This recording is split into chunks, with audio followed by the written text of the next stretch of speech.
Hello, hello. So, here's what's up.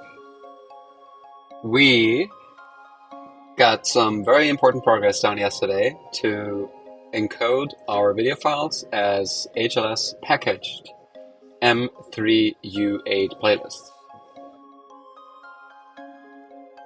I need to update the title of this stream because it's now officially day 4. And I don't have infinite time today. Um, Unfortunately. So I'm probably headed out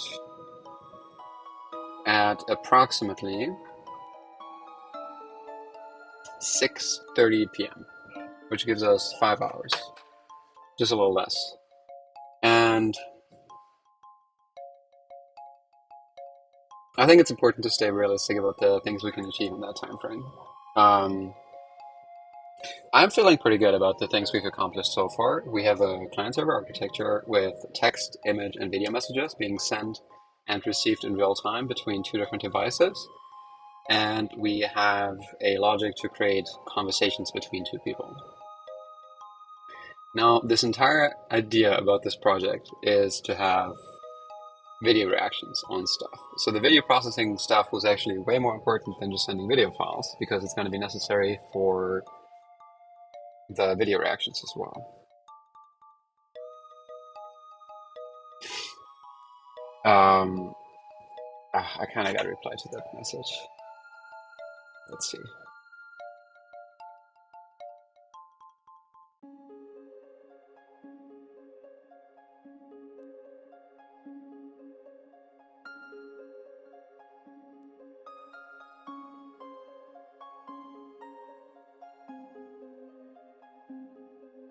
Okay, just give me 1 minute. I need to send a text message to somebody real quick.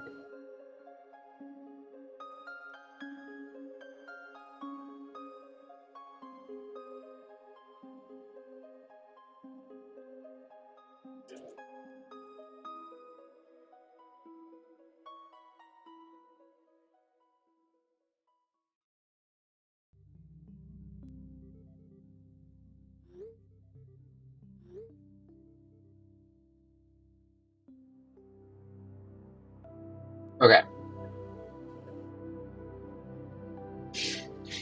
Regardless, I think by the same token that the video stream creation is actually pretty important, the component that I want to build today is also more important than just for video messages, and that's the video player. I want to build a Instagram story inspired video player that lets us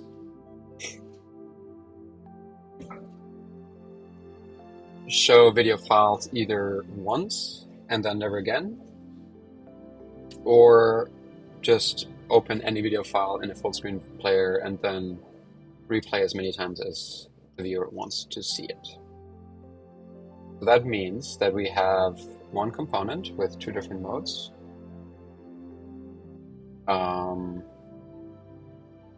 Ooh.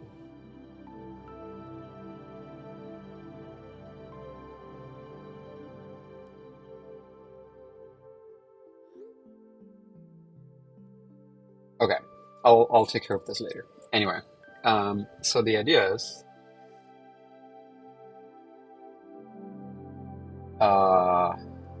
okay, well that's ominous.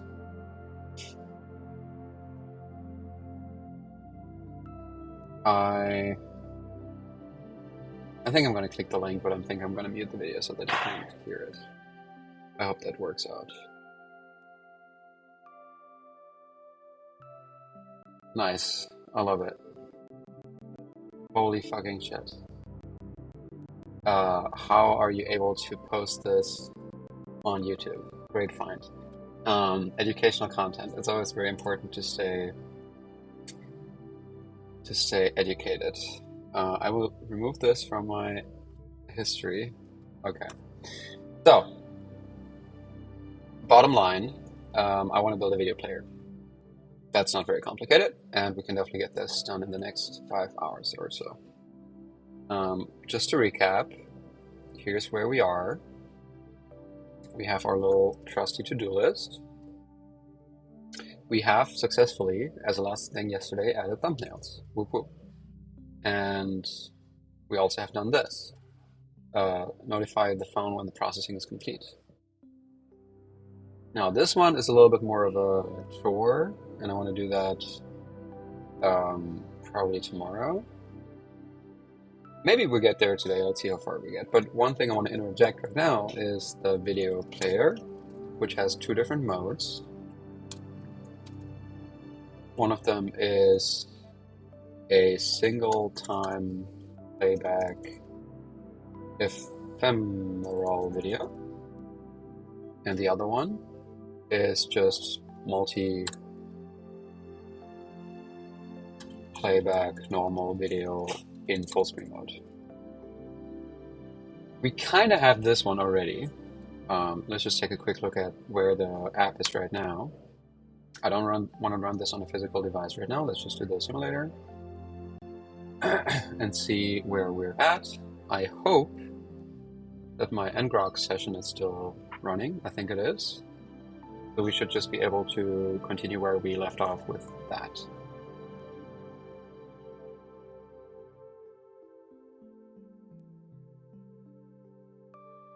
Okay. So the one issue that I have with the simulator is that it doesn't seem to allow M3 U8 video playback, which is a problem.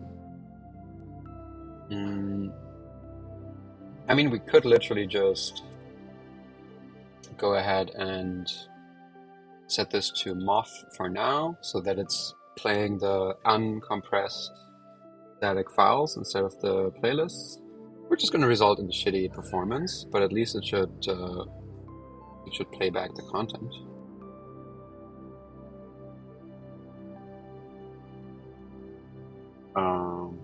Or not.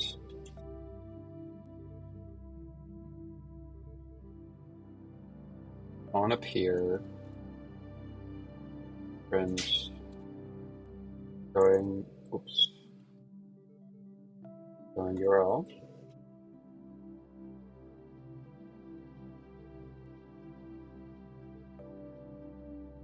Why does it not like this video file? Is what I'm wondering.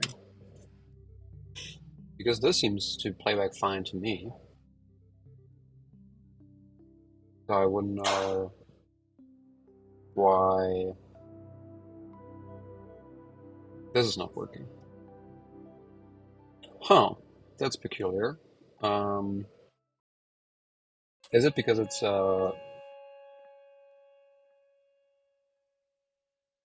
No, I literally don't know. Why would it not play this video file?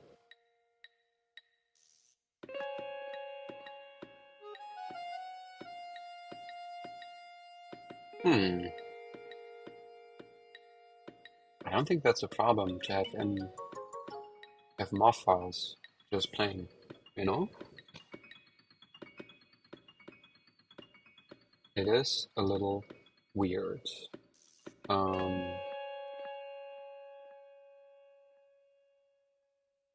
Answers.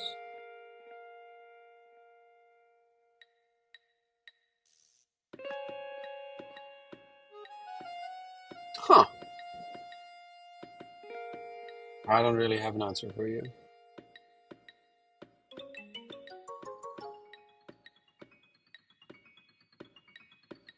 Well, it seems like we have to use a physical device after all, which is amazing, because I get to dox myself yet again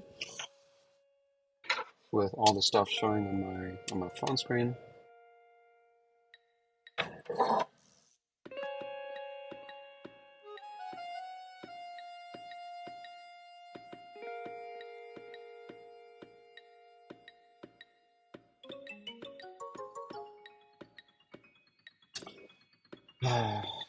So many things to organize. Okay.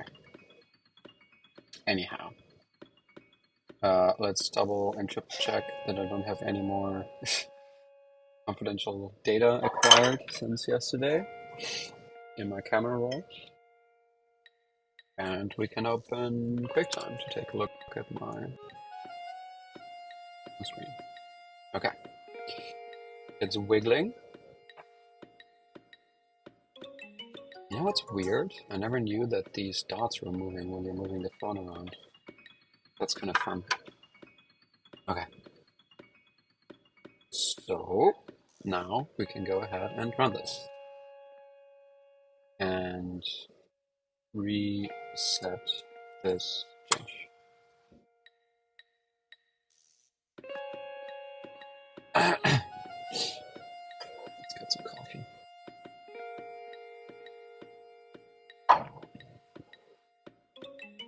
Let's check.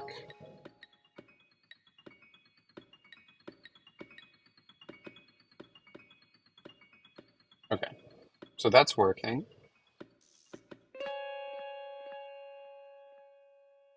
I think one thing I want to do is go back to the content view and not have an overlay for the sheet, for the video player, but have it as a sheet. And I do think that we should be able to say video state full screen video URL. And then the content can just go ahead and use $0 as the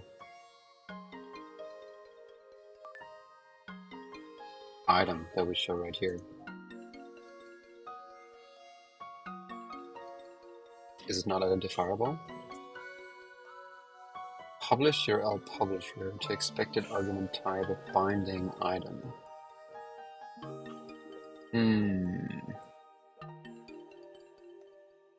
Binding item. Why is that? So the published. Is it possible to turn a SwiftUI published to binding? That should work, right?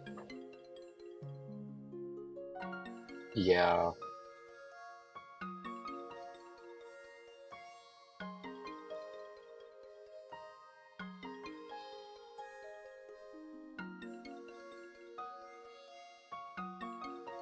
That's right. So I think I should be able to say add binding var video URL.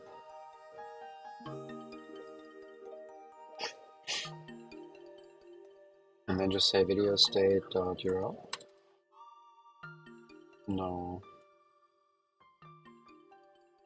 Binding of type URL question mark. No, it's of type URL question mark, and then it turns it into a binding automatically. Now we can just say video URL.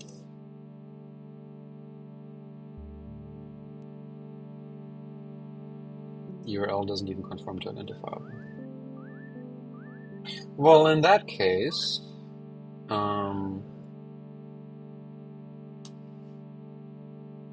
we should create a. Okay, you know what? This is all a little bit too much.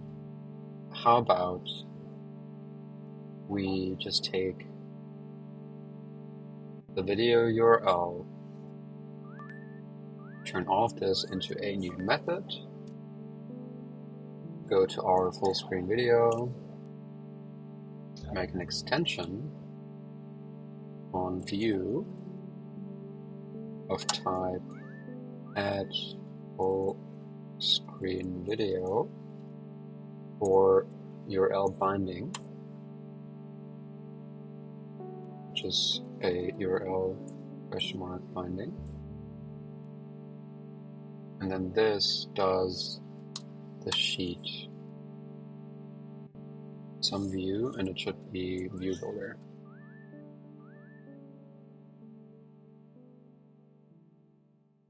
Right? Okay. Right. And now we can just say we have a identifiable URL of type identifiable with ID being a type URL. Init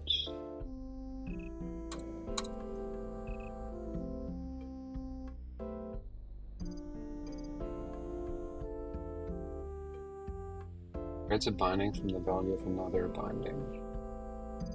URL project value.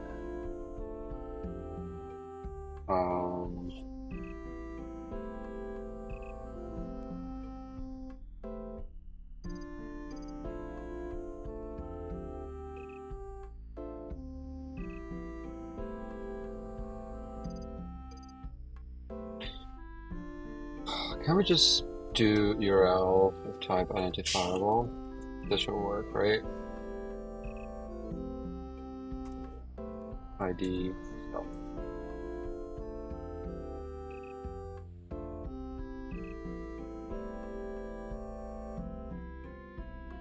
No. Public. Okay, there we go. Now we got it. It took a bit longer than I wanted to.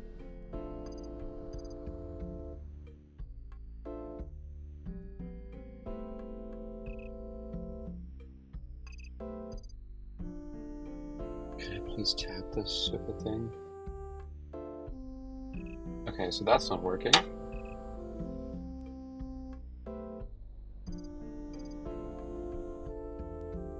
Oh, because I never added to the content view the full screen video or video stage full screen video. This works, right? No? God damn it.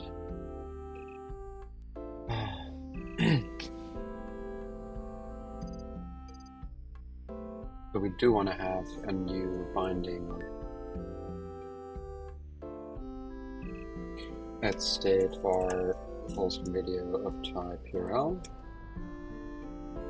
and then on change of video state URL we set full screen video equals to 0. Okay, now it should be working.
I am confused.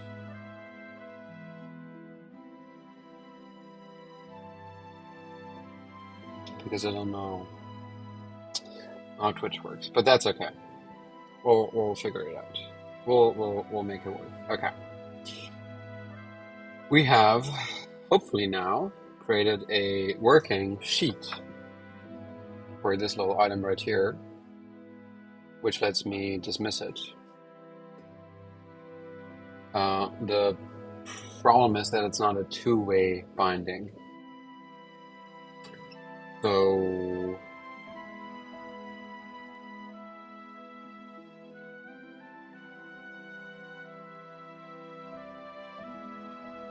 the sale view has a binding, and you can set it as. Yeah, I wonder if what I might be able to do is $video state dot full screen video. Okay, that's the way you do it. You got to do the $sign in the right place. So now it is a two-way binding actually.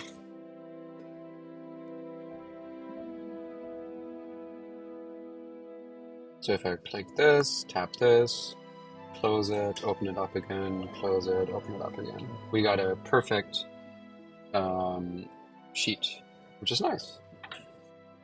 So now I want to add a progress bar.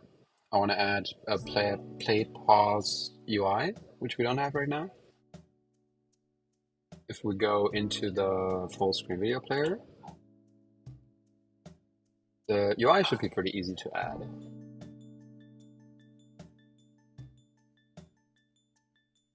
We simply overlay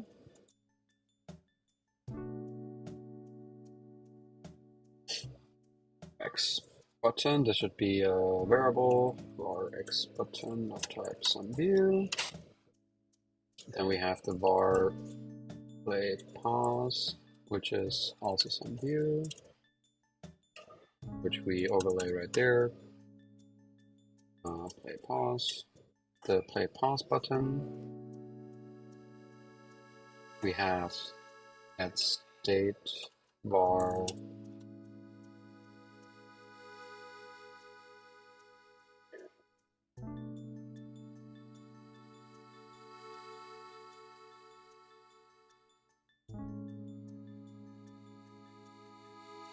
How do you fade out?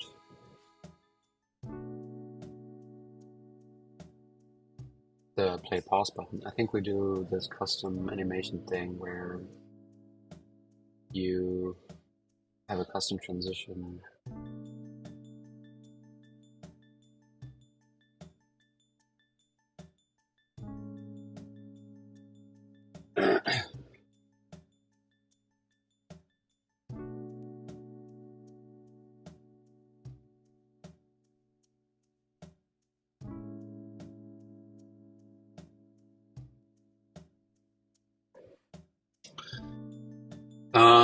I've done this so many times, writing a custom transition, custom animation for Swift UI. Fade out element.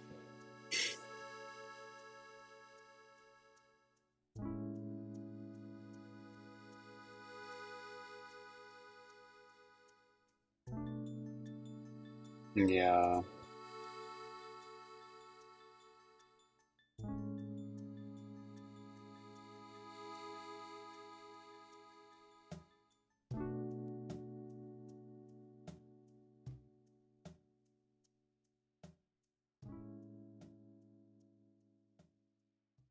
So there should be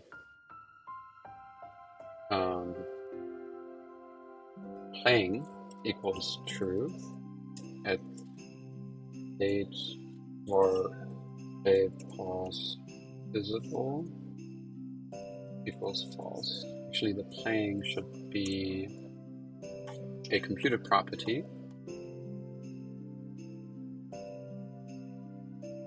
according to the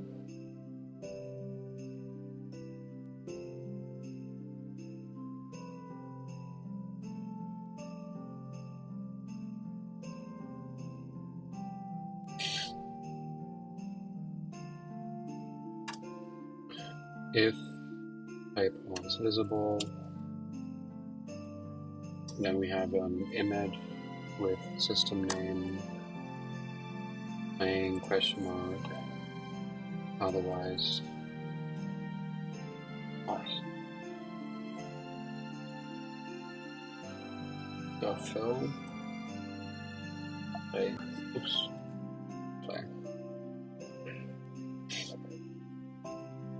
Foreground color white, and then like a drop shadow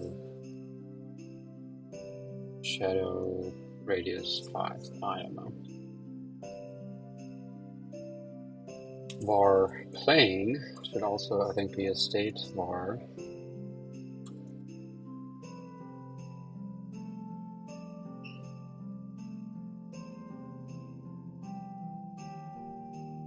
Equals true.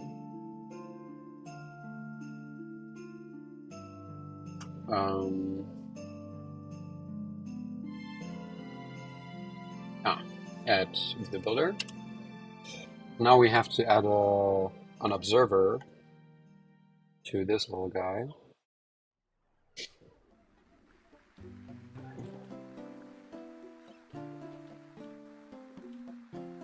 I think there's also like a destroy view controller or something. Dinit. What methods does this protocol have? Make dismantle your view controller. Yes, please. It's something we definitely, desperately have to do.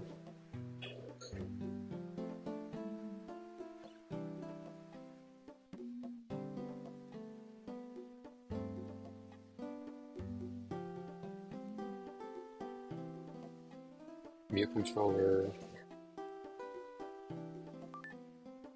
forward slash controller equals UI view controller as return, and then controller dot player equals no, and controller dot player dot item equals no.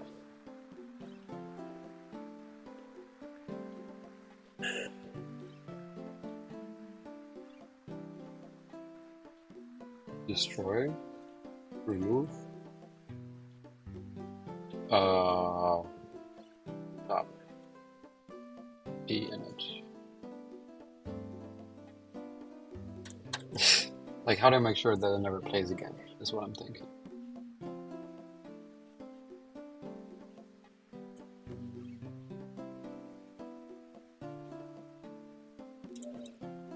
Okay, let's just go for it. Swift UI dismantle AV kids player.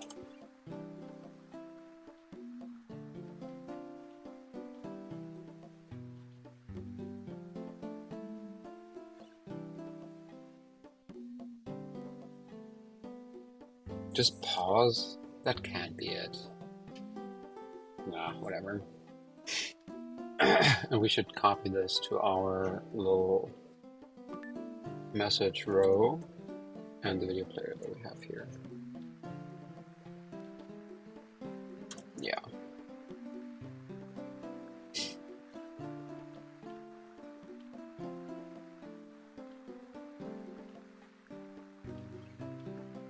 Q player. That's right. Okay. Next up, back to the full screen video player.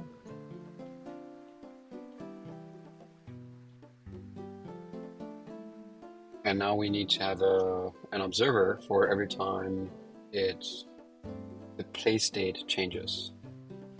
SwiftUI AV Kit observe play state.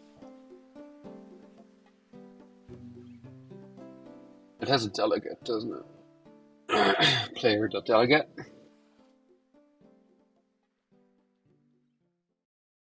Maybe the controller has a delegate.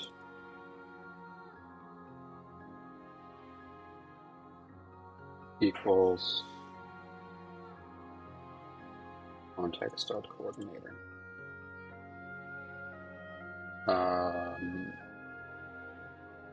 Extension full video player dot coordinator.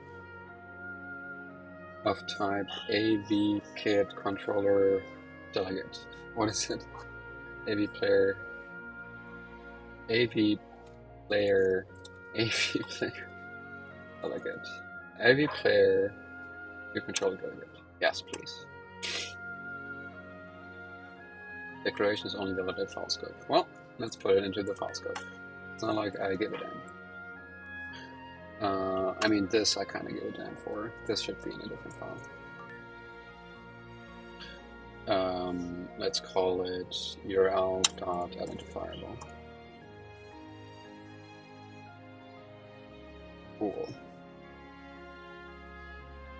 Okay, so what is the AV player view controller delegate method list? That's a long word. Okay, so we have AV player or player view controller did present, will present, fail to start, will end, did start picture in picture, will start picture in picture. Well, none of these affect play state, so screw all of this stuff then.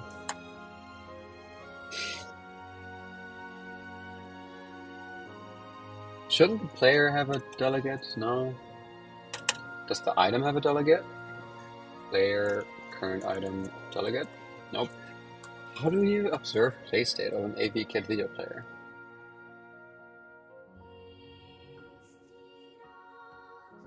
Option 1.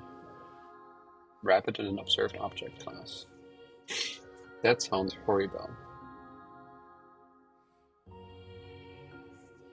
Custom player view. Yeah, but what happens if it starts or stops playing on its own? Option 2. View your options as a property and initialize when you need it.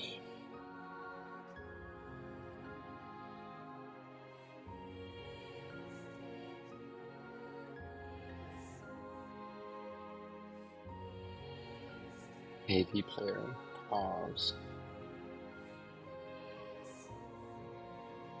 Option 3, a state object.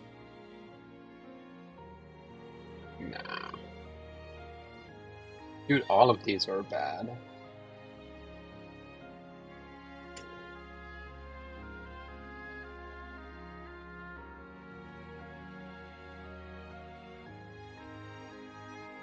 Jesus fuck.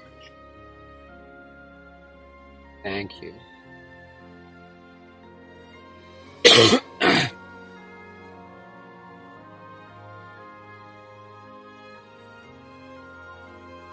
Jesus Christ, somebody doesn't know how to make forum posts.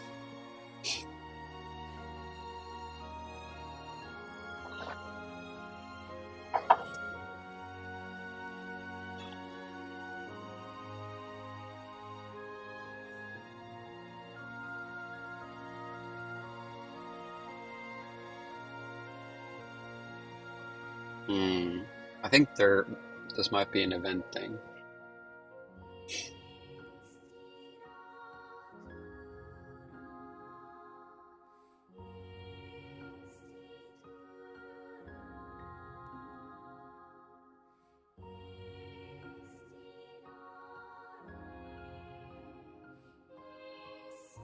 Yeah, I think that's actually it.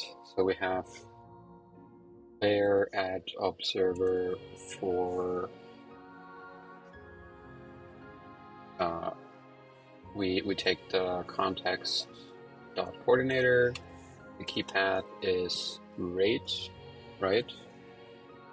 Context. Do we need a context? I don't think we do.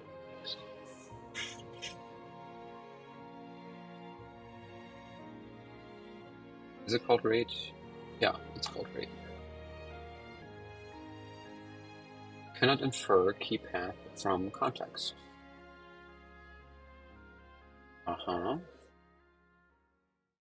Is it hashtag selector? Rate? I don't know.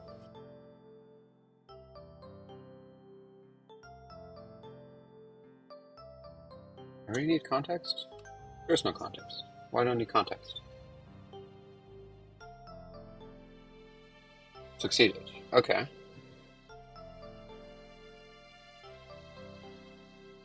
And And then we extend the full video player dot coordinator with an observe value.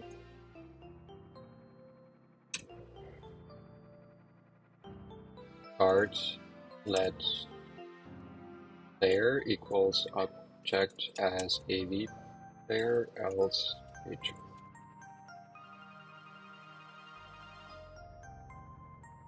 And then we have a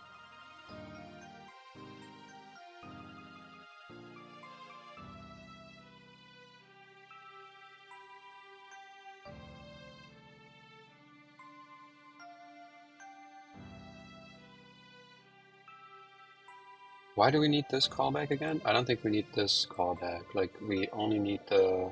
Oh no, we do want to play pause it. Yeah. Okay. So we got playing callback, which gets a bool.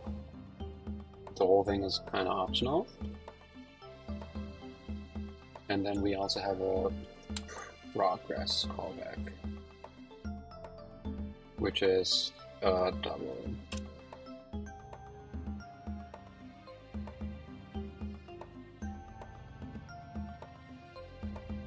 So unfortunately we do have to put these into the coordinator so that we have the references to them. Oop. No. Like right here. And we do init it with playing callback, and progress callback.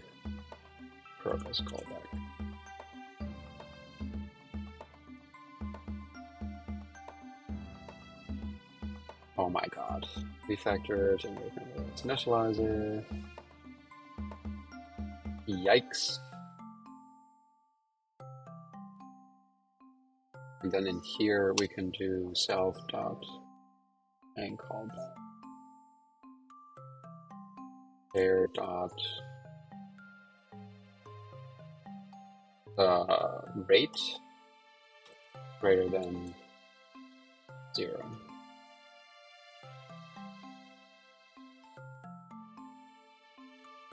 That's right.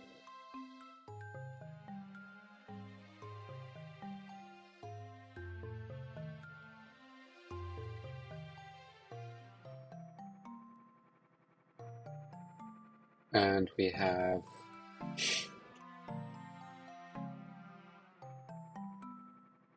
main callback equal to main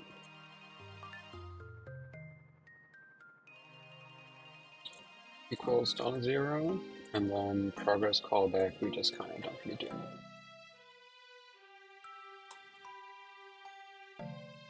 Okay, let's see. In theory, well, okay, the play pause visible is going to be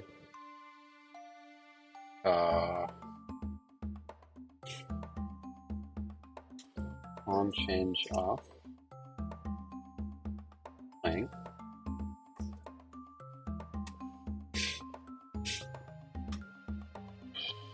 with animation play pause visible equals true, animation equals false, and then linear delay 1 and duration is also 1.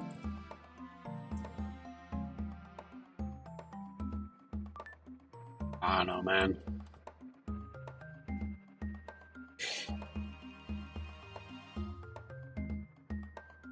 I guess this needs a $sign.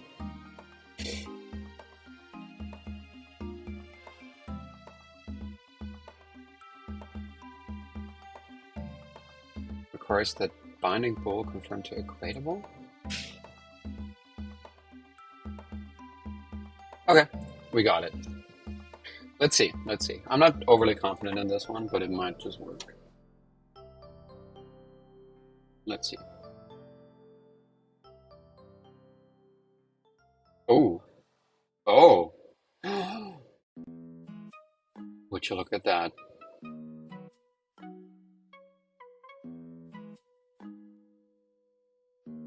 Would you look at that?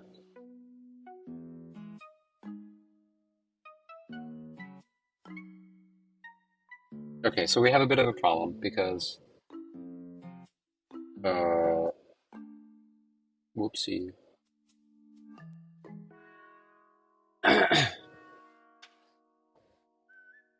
Grab this in task. Ah. Valid in outplay.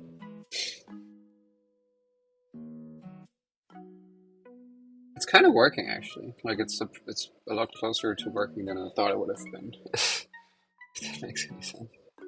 So let's see. Open full screen. Video starts playing. I tap it. It pauses. I tap it again. It plays. Only problem is if I tap it twice, that looks kind of shitty.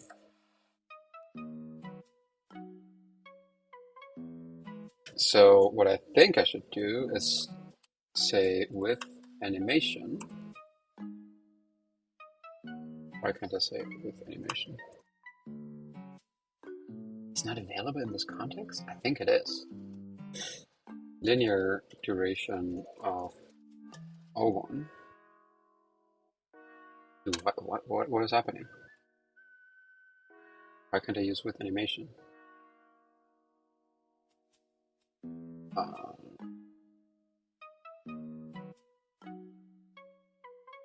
Okay, my Xcode is kind of crashing. Let's restart Xcode.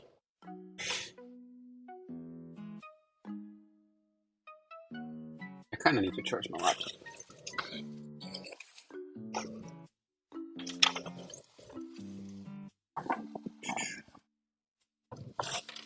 Okay.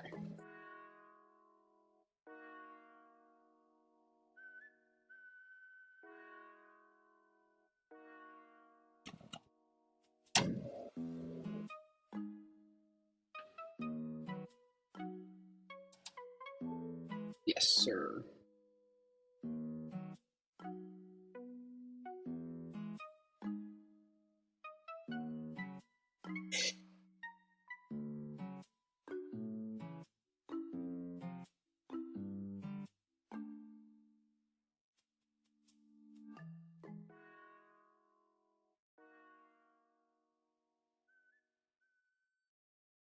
Let's see. Let's see.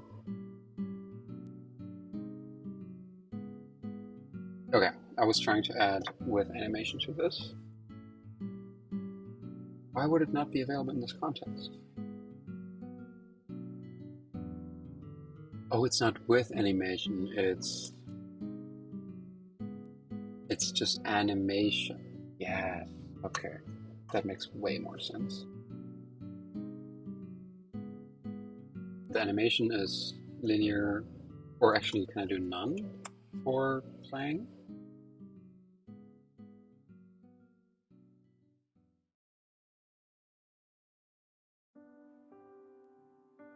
Maybe. Let's check. So what I'm trying to do is have the play pause icon change immediately. Yeah, dude, that's pretty cool. What I think we want to do, I mean,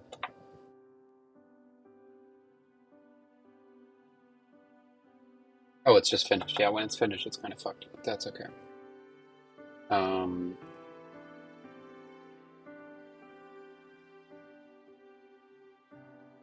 so what I want to do is change this duration to be a lot shorter, like 0.1, and then this one be 0.5, and maybe this be 0.6, something like that. Then it's fully visible for half a sec. Oh yeah, and of course the whole thing needs a way bigger text size. So let's say Um, I would just make this resizable and give it like a aspect ratio, content mode, fill, and give it a width of 80.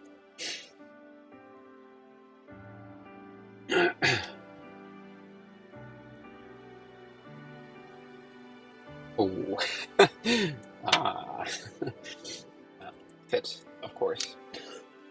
Is what I meant to say.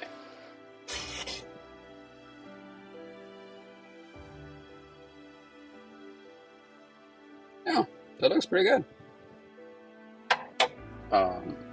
I think I want to make it a little bit smaller, like 60 or something.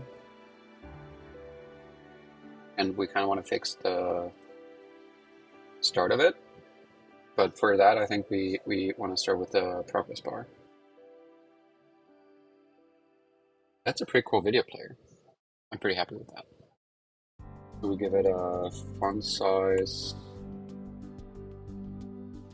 of, I don't know, title 2. Let's see how this one works.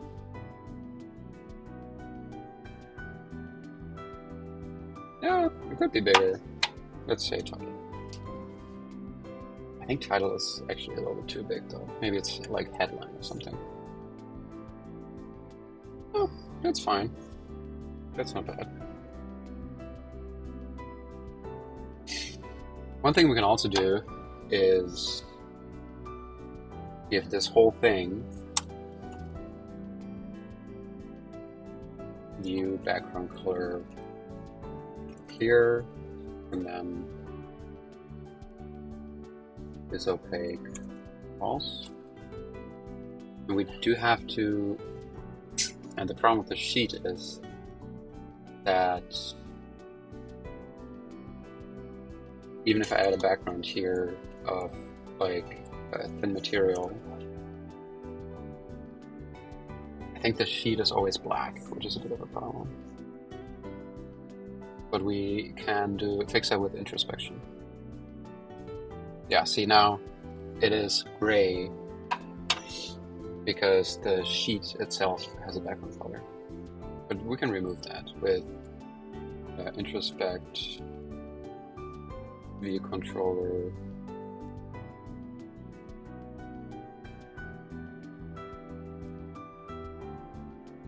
wait, how do you introspect the view controller?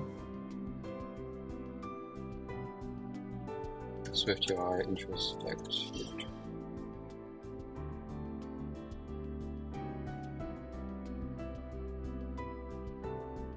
Scroll view? No. Introspect.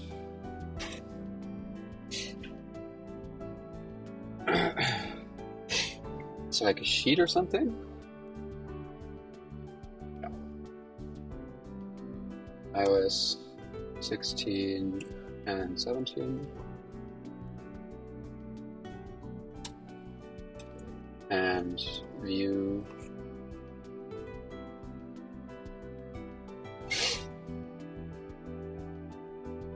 Presenting view controller, view background color equals clear. Let's see if that works. What? Oh, okay.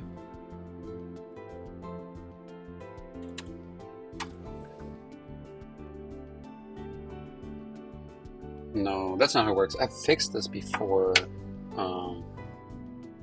in hockey. And I think we should be able to find heat. And I had like a clear sheet component. Introspect view controller. Yeah, but why can't I introspect the view controller anymore?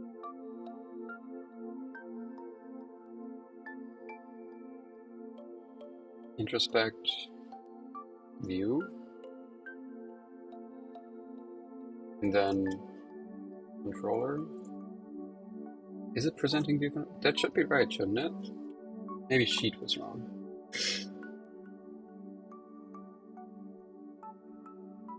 Oops. Let's try view.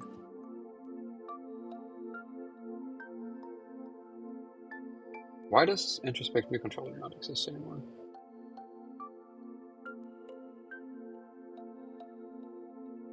Wait, what's your problem? I'm missing a question mark somewhere.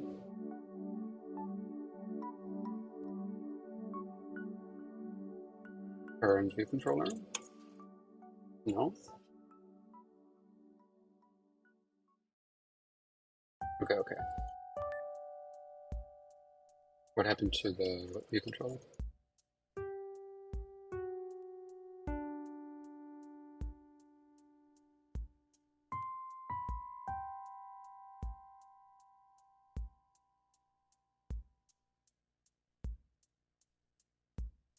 Introspect view controller. Oh.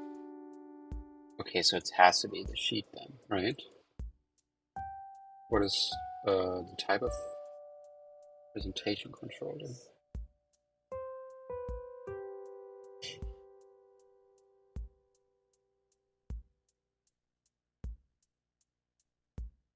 Let's try this one.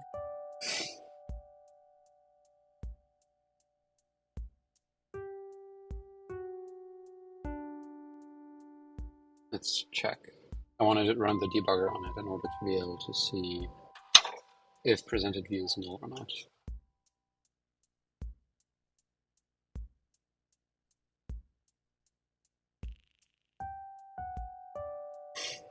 No, I mean, that seems to work fine.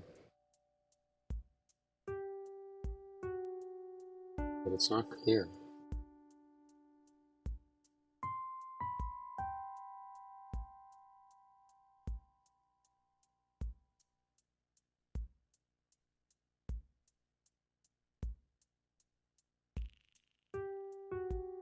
UI presentation controller. Yeah, I know that.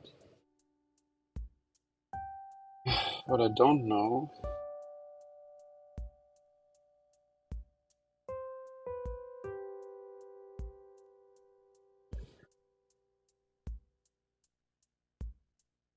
is how to set the background color. Well, let's take a look at the view hierarchy, shall we?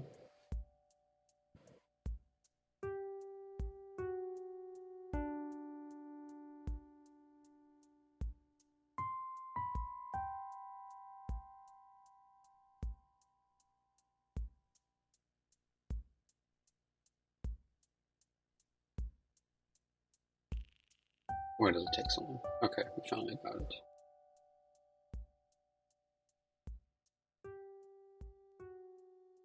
We got a window scene, we got a window, transition view, drop shadow view. Wait, what about this plus here? Give me the plus.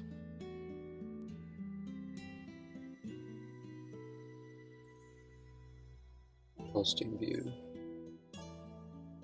Presentation controller, hosting view, sheet content. I think the hosting view has a background.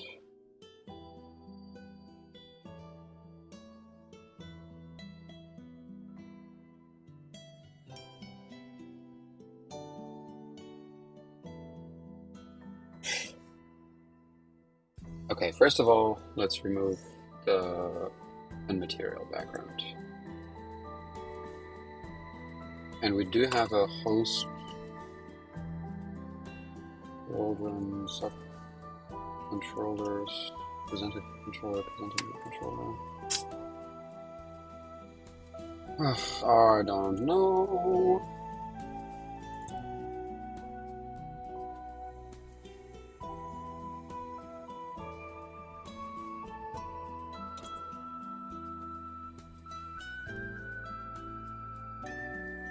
Let's check again.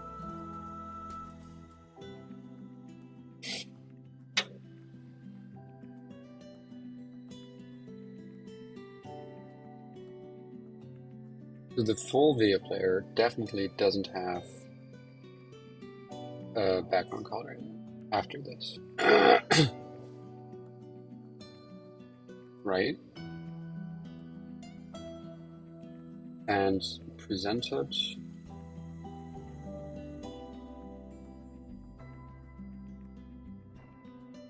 green, and then we have the wait, what? Presented controller dot view dot background color equals brown.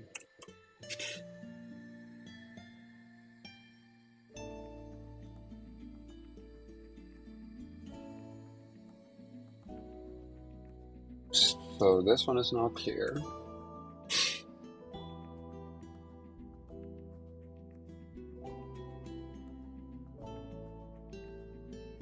This one is now clear.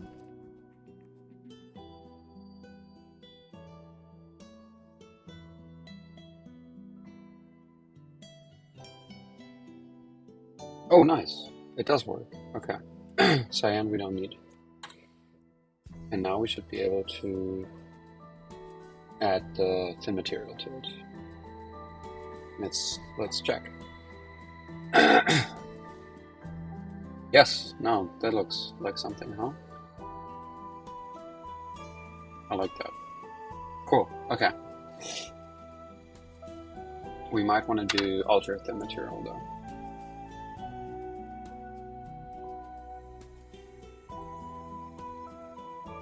Always looks a tiny bit better.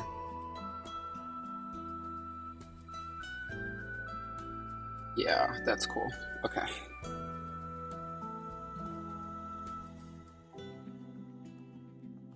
Now we need a progress bar. Wait, how does it work on Instagram actually? Let me just check out somebody's Instagram story.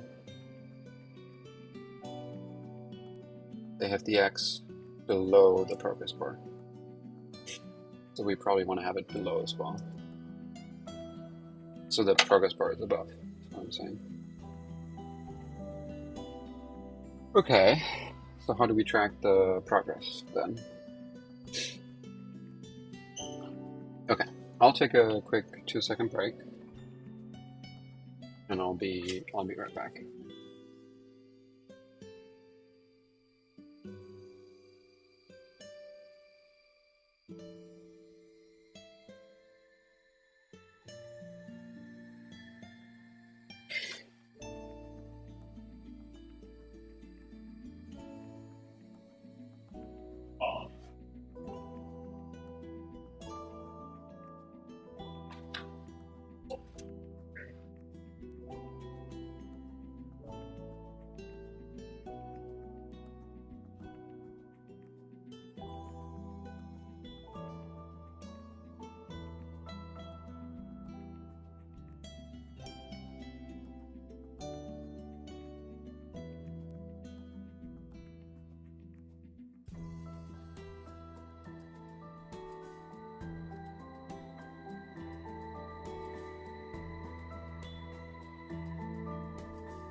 I apologies for the music stopping. I got some fruit, strawberries and shit, which is nice. Wow, great strawberries. So I'm not quite sure if the audio is now desynced. I have a feeling that it is. I don't quite know how to test for it. Wait, give me a second. This always happens whenever my AirPods disconnect.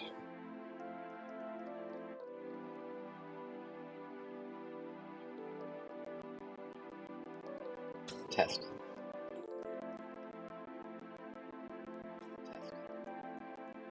Seems to be fine. I think we're good. Okay. So, let's get it.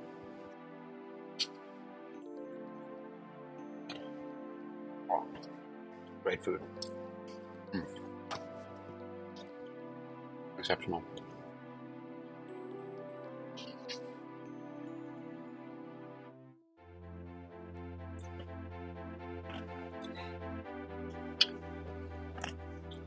Okay.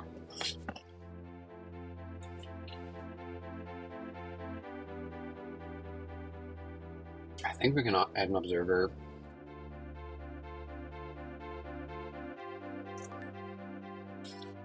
for the progress key path.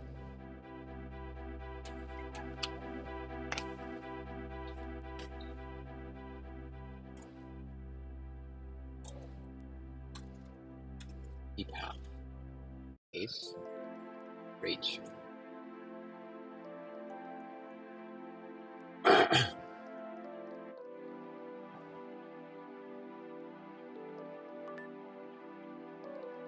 Pulse. Nothing. Great.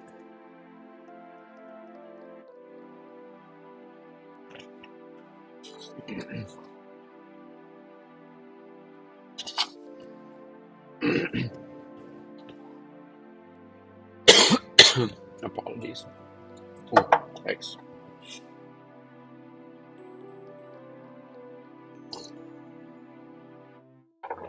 Okay. So I think what we now want to do the key path for is progress.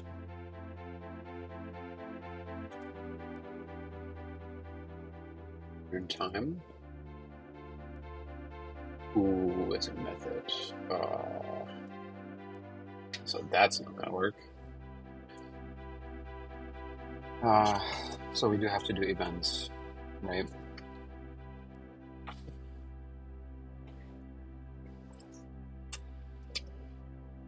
If you could observe a time.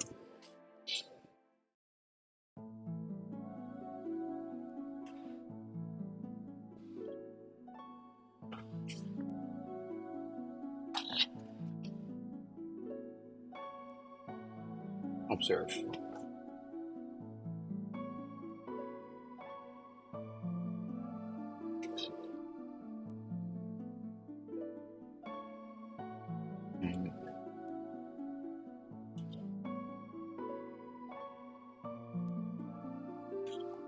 Ooh, yes.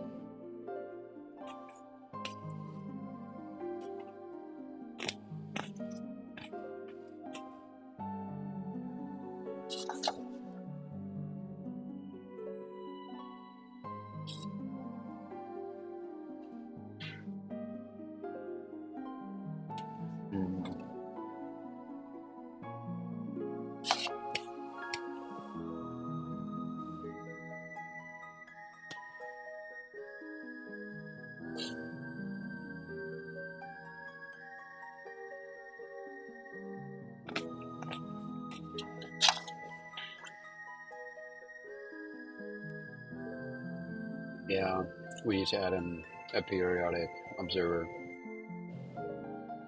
That's how it works. Player edge periodic observer for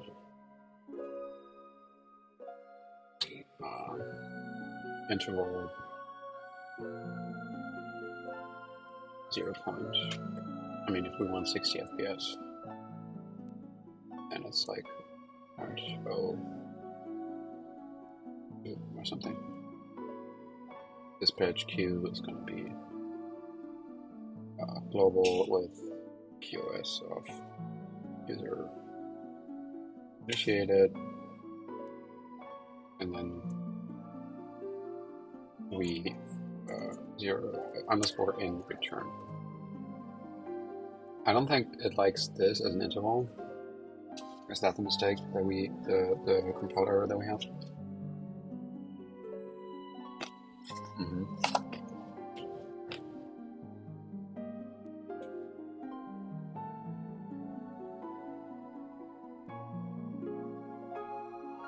That's so confusing. Like, why do I need to set a timescale? That's so weird.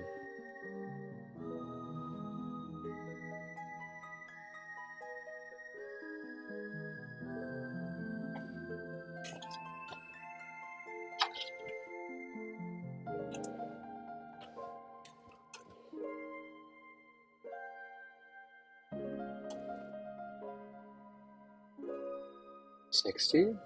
I don't know, man. Wow. This really kind of sucks.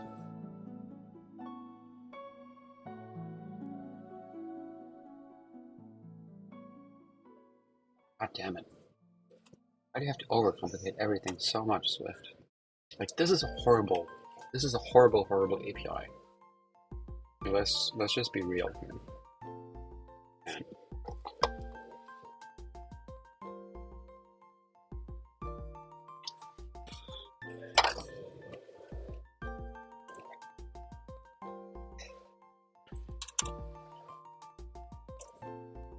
Controller, player, remove observer.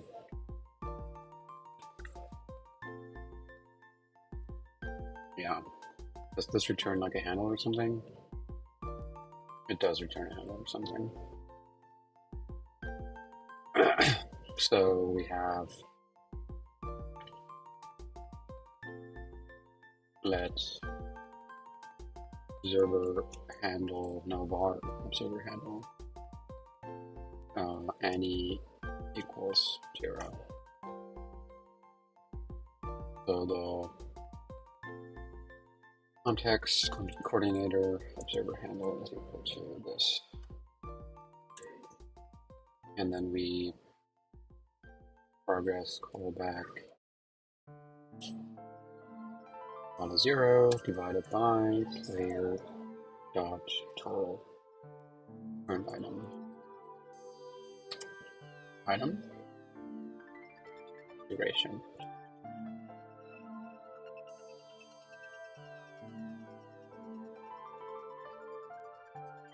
One. Positive infinity.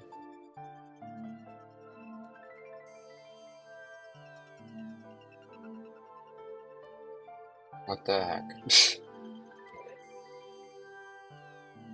Just value? Can we divide times? No? Oh my god. Seconds. Seconds.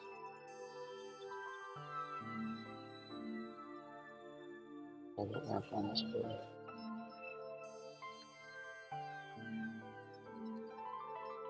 Okay, so at least this works now. Coordinator dot handle. Let's see.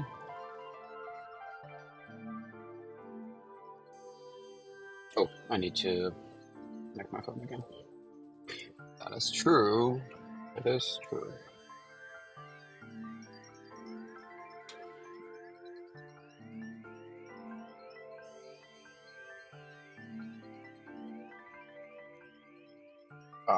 Well, that's fun.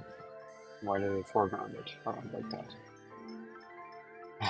Anyway, let's see what happens here. Reopen. Nice. Xcode just crashed. That's always fun.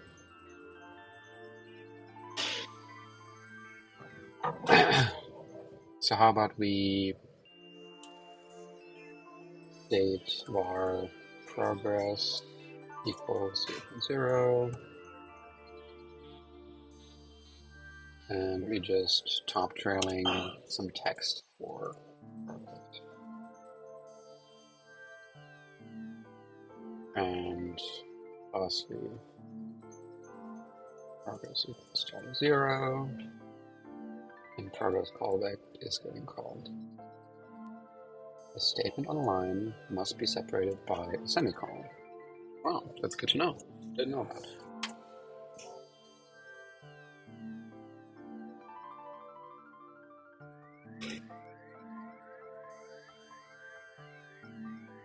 What?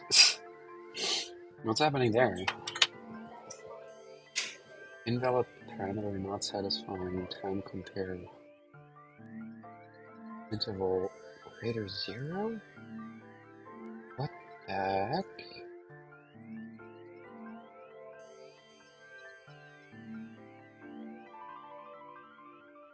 My goodness. Dude, this is not correct. Like, there has to be a better way to create this interval.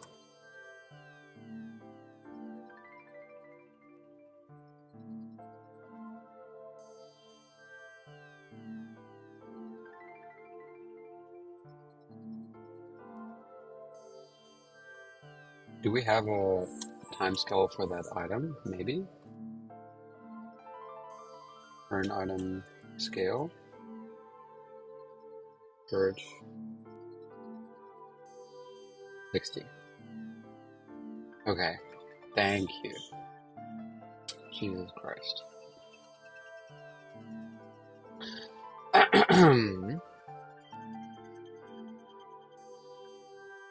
Yeah, that's looking pretty good.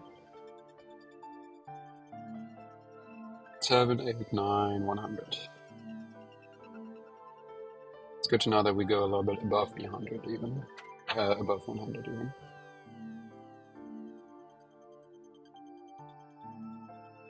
Okay.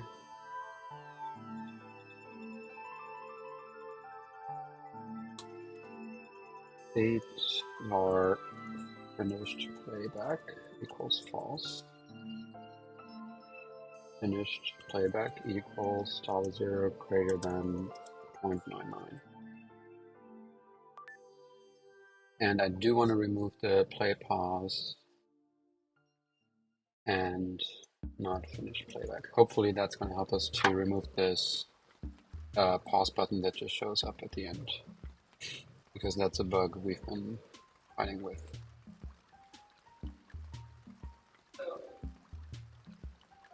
Pause, play.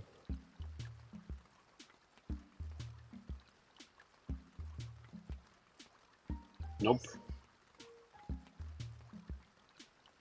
Why the hell is it 0.98 now? That should not be happening. Nah. Kind of feels like we have to...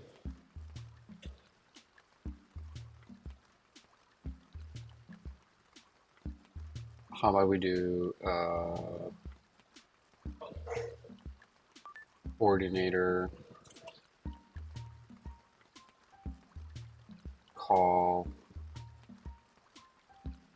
progress.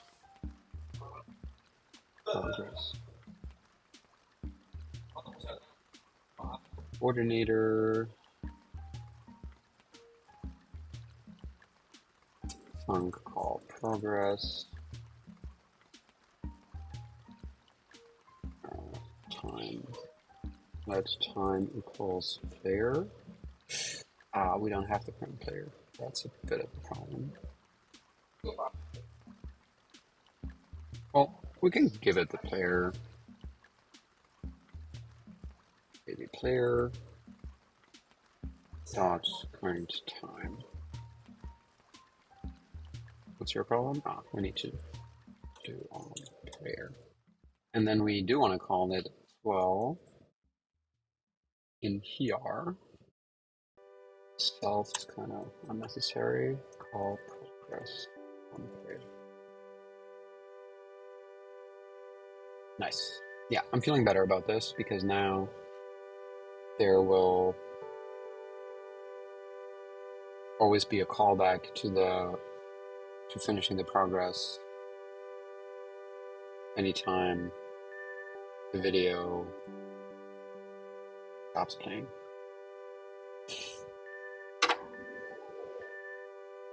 Yeah, that's kind of a task, isn't it?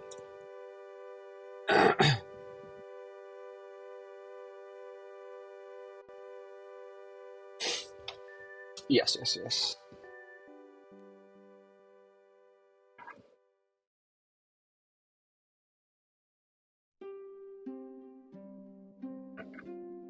See, I do feel like it should actually be happening before, so that we get the progress, and then afterwards we get the playback status.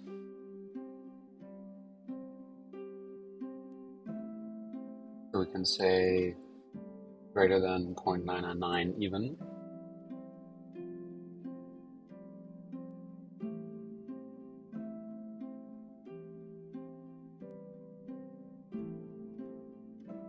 Oh, you can't see. Pause, play, finished. And then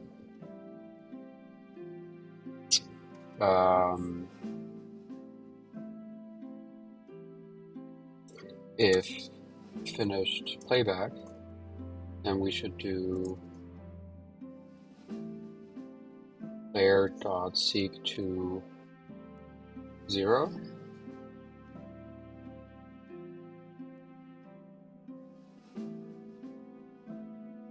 Why is it a date?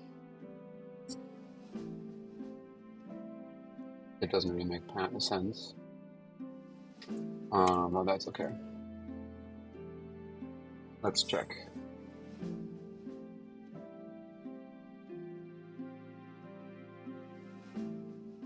I don't think seeking to a date really makes sense, but I'm not gonna complain.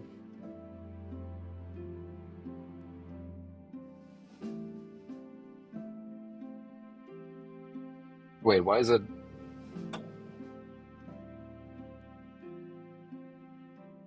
Why is it 0.99? Can you tell me why it's 0.99? Ah, I hate this.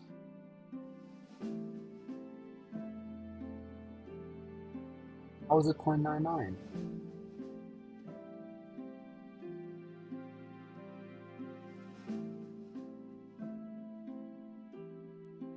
Like, you can see them clicking the friggin' play pause button. So this line is definitely getting executed. This line right here.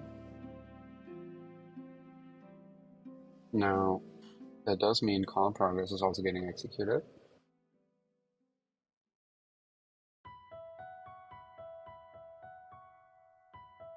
Jesus Christ.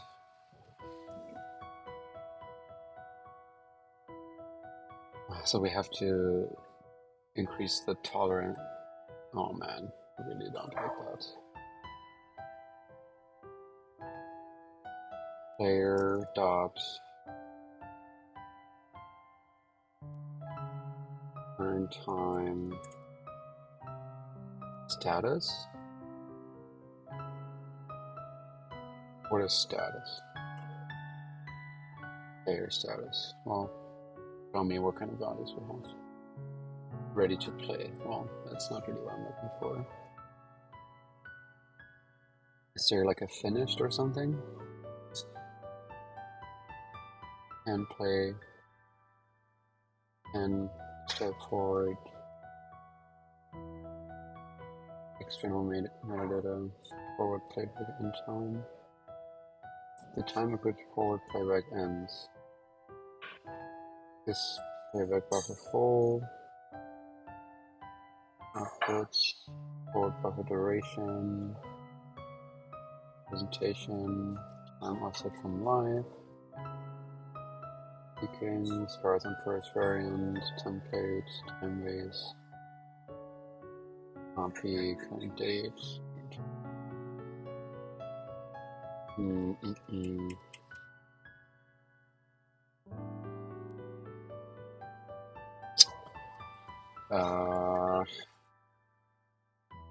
Status? What is the status? What do we have here? Is this exactly the same thing that we just checked? Yeah, okay.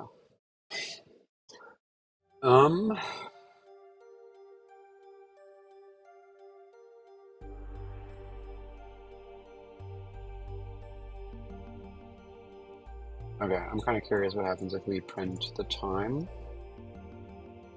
and we print the current time.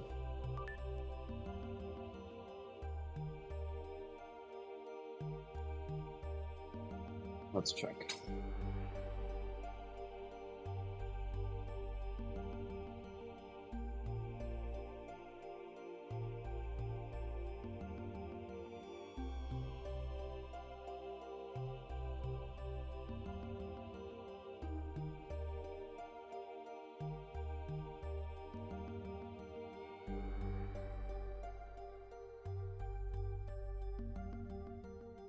Wait, where does one time start and where does the other one end? Oh, it's current item. Oh. Yeah. No. We want duration.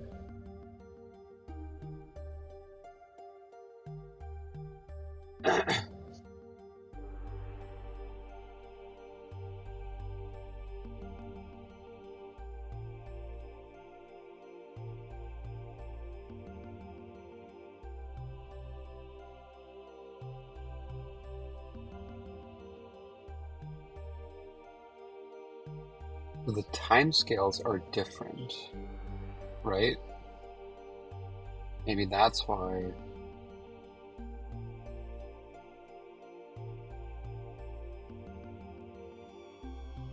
Is there a current item? Current time?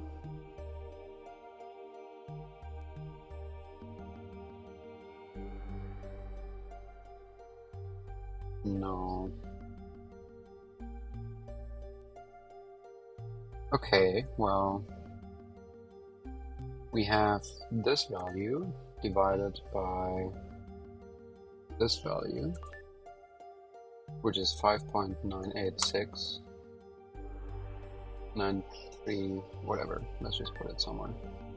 And then we have this value divided by this value, which is indeed longer. Man, what the heck?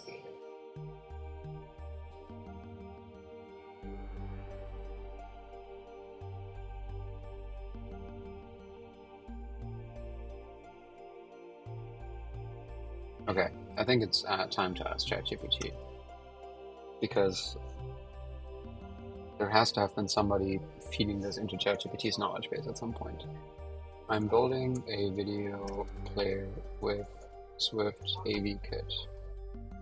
I'm trying to detect the player finishing playback until the end.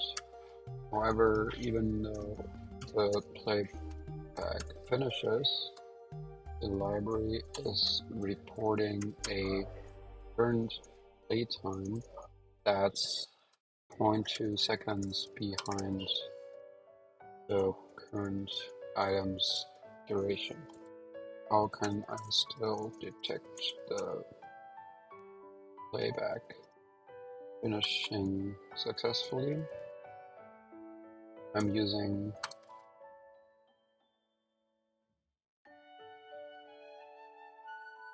player.current time duration.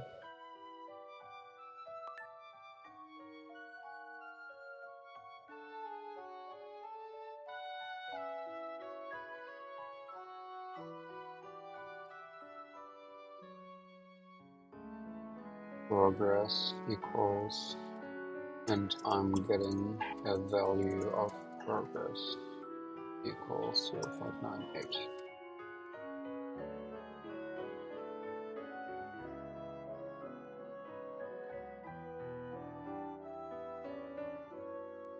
Did play to end time.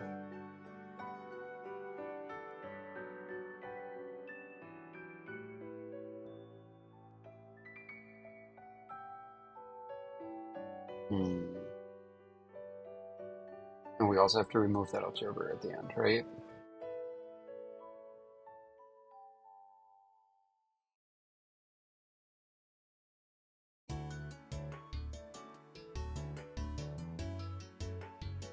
Yeah.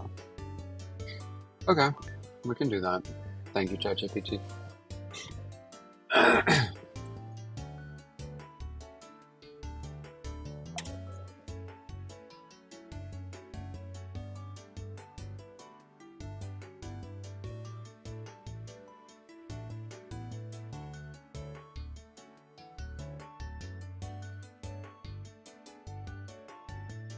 Now I do have to make sure that the order here is correct. Well, I guess I should just remove this one.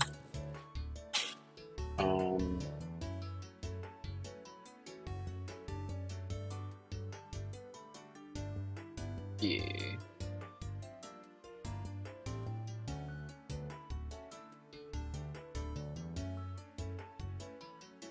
/item equal player dot current item else return callback progress. Nope. Progress callback time seconds divided by item duration dot seconds. Okay, and now the only thing that's left is to add another observer. Notification center dot add observer. Observer itself or key path.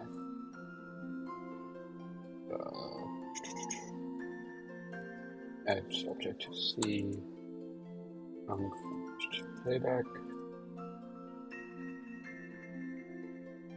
Selector or finished playback.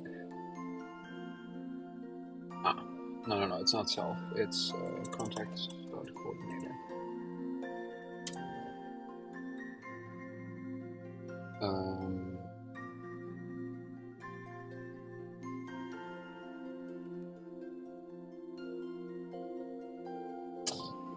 This is not the right method. Selector verification center dot default dot add observer.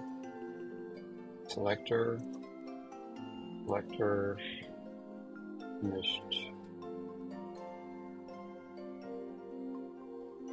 finished playback, and then we have name AV finish or did play AV player item did play to end time. AV player item did play to end time, and then object is player current item.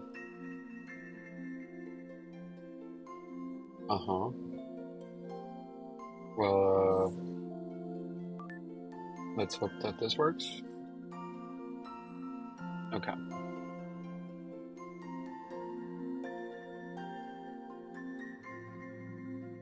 And then this gives us back. How do we remove this observer when we finished?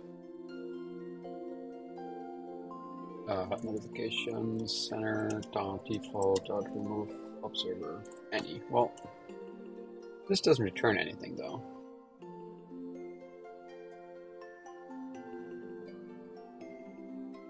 To unregister, use remove observer with the most specific detail possible. You use the name and an object. Use the name of the object to remove it. Okay. Remove observer.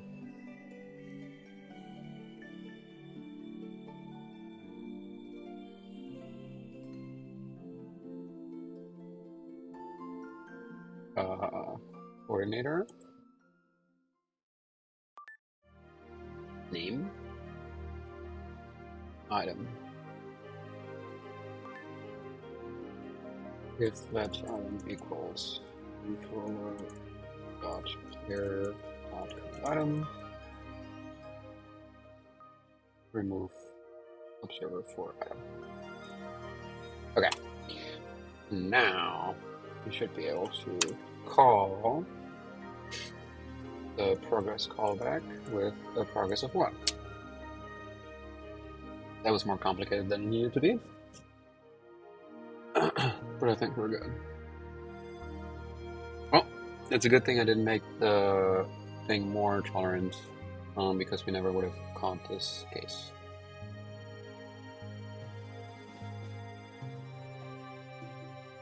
Yes, I feel good about this. I guess we should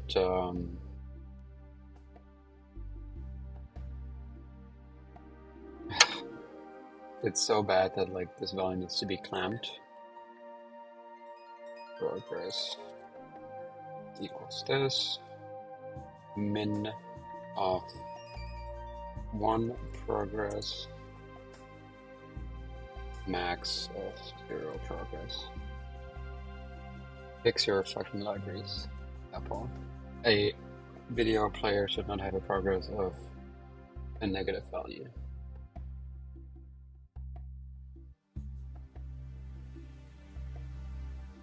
Okay, so now that it's at 1, I can tap it.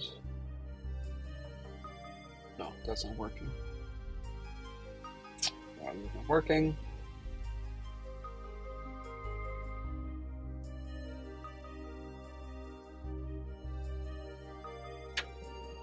Well, maybe distant past is not the right working.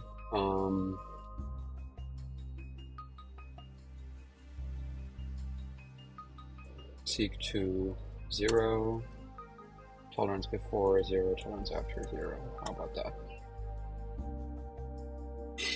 Let's give it a shot.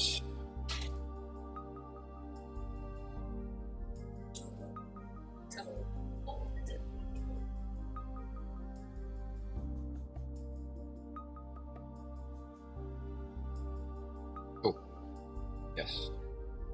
Continue, please. Nice. Okay, feels good. Play pause. Restart playback. All properly implemented. Feels good. Now we just need the progress bar, and that's super easy. All we need for it is to give the X button a little bit of a top padding, like 6, and then we add an overlay at the top called progress bar, and then the view builder of our progress bar, it's view. We give it a rectangle of a background color of white with an opacity of 0.2. We overlay a geometry reader with geo in, draw another rectangle,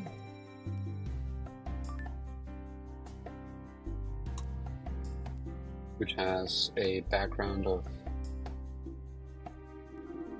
100% white.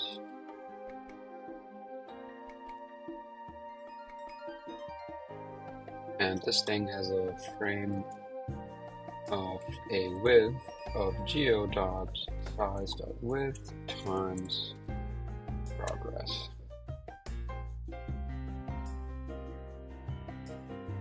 Now, we do want to give this thing a bit of padding.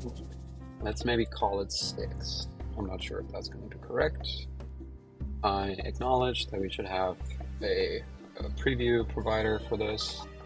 The only issue is that we're working with video files, which are horrendous to work with in preview. I mean, that's why we can't even use this on the simulator. God damn it, that looks horrendous. Holy cow. Okay, well, it does have a height of 8, maybe. That's probably too big, maybe 4. And then a radius of 2. Let's see.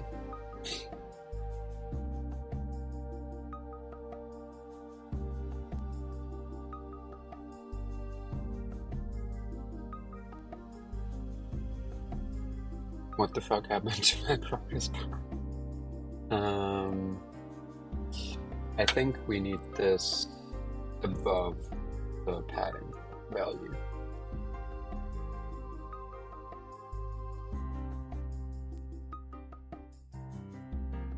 And we can remove this one. We don't need that anymore.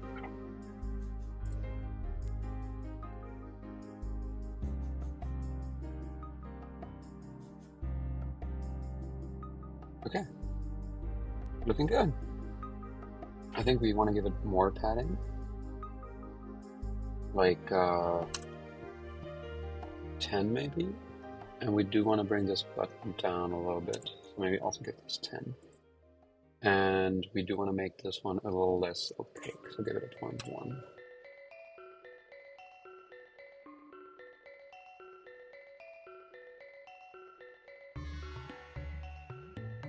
How's it still so strong?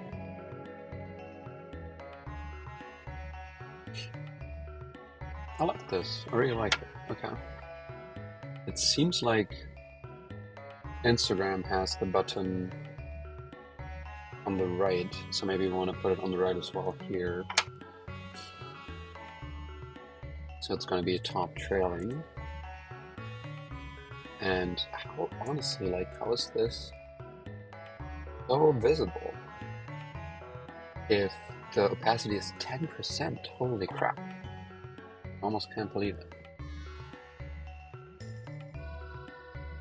This is supposed to be 5%? No way. What?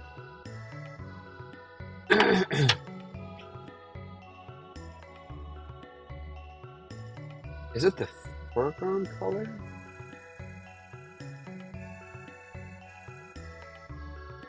Of a rectangle? Yeah, okay, that explains it. Okay, so we were probably right with the 0.2 then.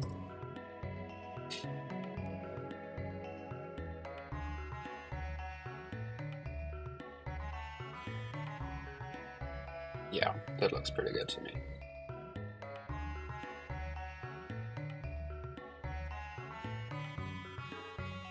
Now we do want to add seeking behavior. So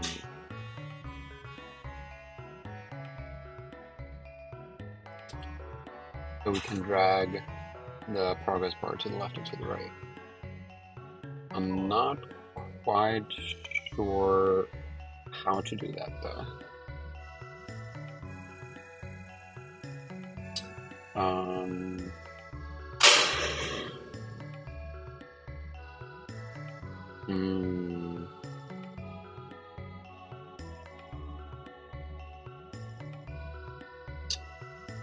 I'm not quite sure how to do that.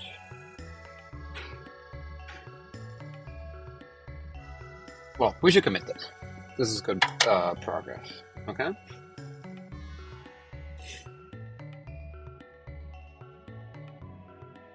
Add video player UI. Good progress, good progress.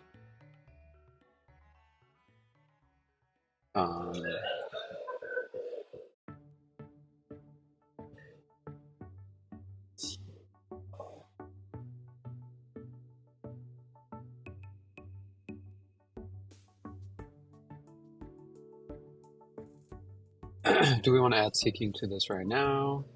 I think we do. Oh. Okay, so let's see. Um, well, I guess the only thing we really have to do is detect any finger, like any touch inside of that area. So if you touch down here to drag it here, you touch up here, the last position that we register is just this one. And if you just tap here, that's the one that we register, right? So that should be pretty straightforward, actually. Let's see.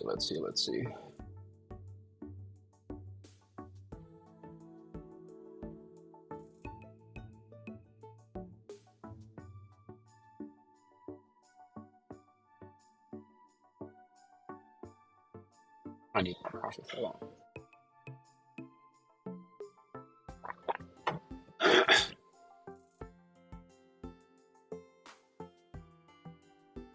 Let me just check if I got an answer to my text message.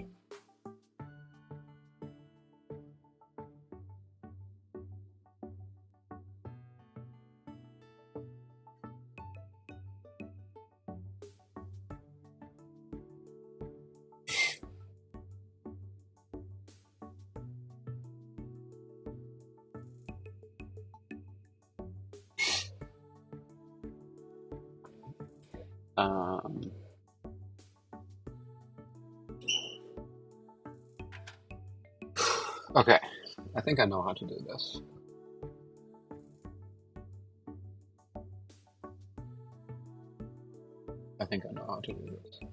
This file is getting a little long. It's only going to get worse from here.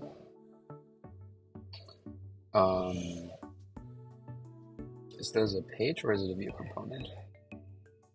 Well, it's a screen.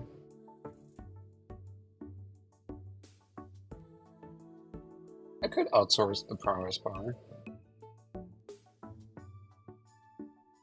I could outsource the full video player.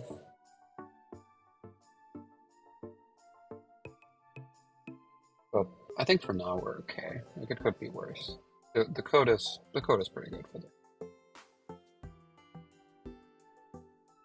So I think I can do this by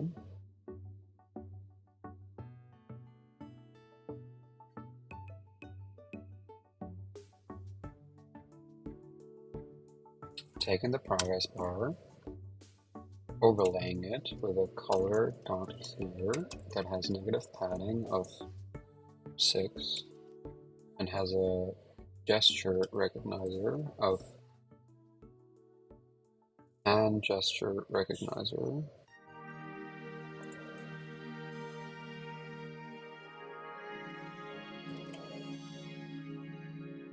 Paint gesture.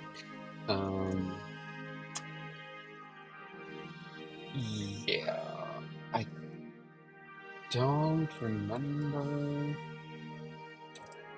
how you do this anymore. Gesture, tab, drag gesture, yes. Minimum distance of 0, and then on changed, we have func progress drag progress drag $0, and this is like a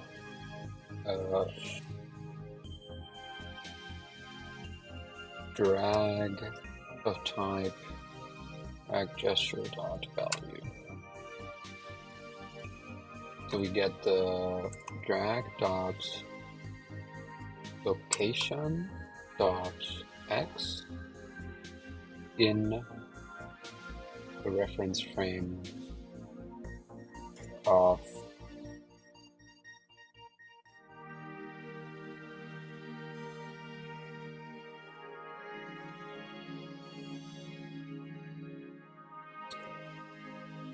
is it what is this? Like, is it it's the location Like, what frame is this?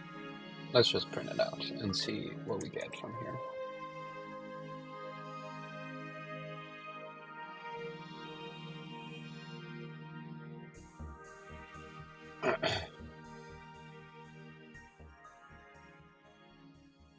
It's not working. Why is it not working? That's something I would love to know.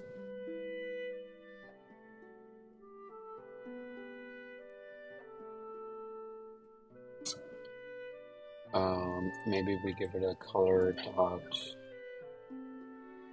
like a rectangle with a content shape. I mean, it is a rectangle, so the content shape is rectangle. Foreground color of nothing.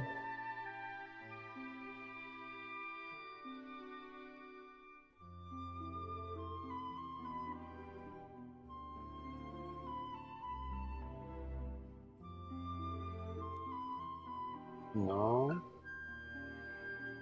Doesn't like my touchies. Ooh.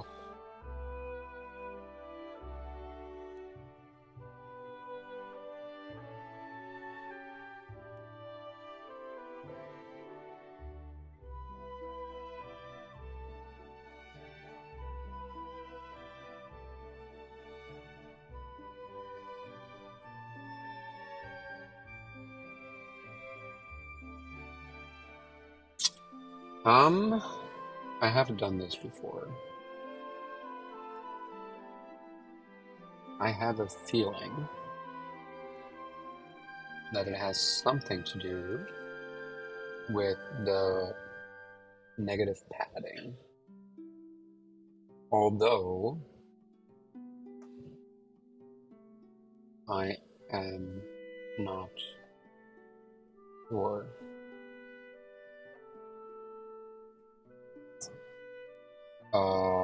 Okay. It is all of a sudden working, which is bizarre.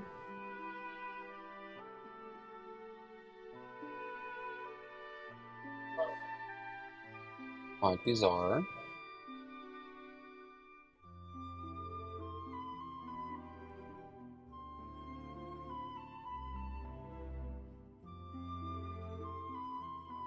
So, what if I give it a color of clear, but I set hit testing to true? I don't think that's gonna work. Like, it really doesn't like the transparent color.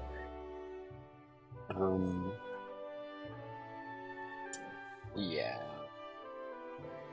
Okay, so what I'm gonna do is the best hack available to me, which is a white color of almost no opacity, which forces the hit testing to work, even though it's like invisible. Okay.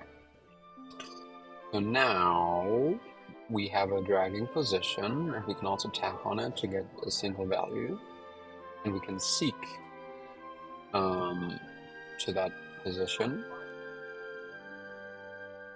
But what I don't know is how to contextualize this position. What I'm thinking is give me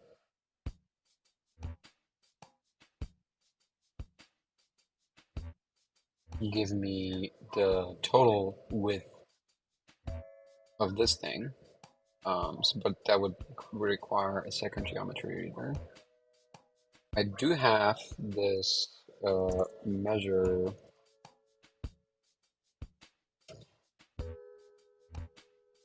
thing,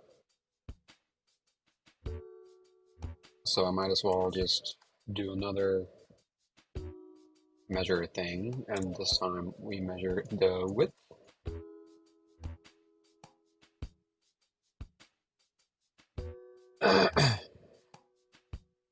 So that we have a state var progress width of type CG float, which is equal to 1, and then we measure width and say progress width Full stall to 0. And then we say this divided by progress width. And then we have the target percentage. Maybe, hopefully. So it should go all the way from, this is like around 50, this is 100, and this is 0. Yeah, that feels about right. So progress equals this value, and then layer dot seek to CM time. CM time of a certain value in a certain time scale, which is going to be fun to do. Very, very fun.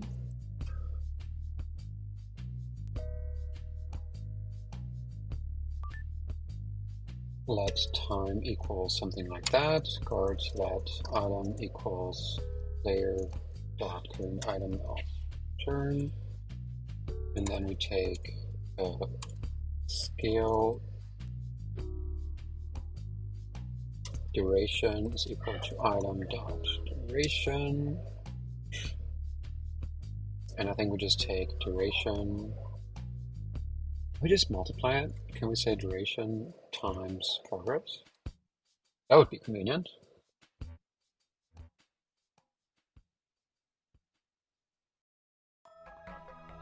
Oh, maybe? No, we can multiply them like this. Okay, CM time of duration dot value times progress and duration dot timescale. I think we just implemented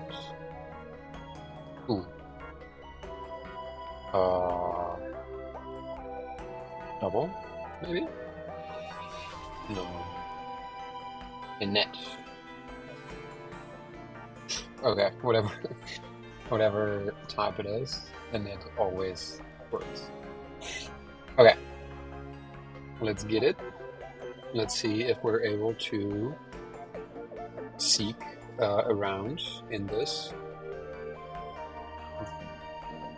We are, in fact, very much not. Okay. Duration dot. I think we want to do the seconds one with the preferred timescale. Yeah. That makes a lot more sense. And I think we don't even need to init anymore, right? We can just multiply it like this because both are double. Okay, let's give it another try.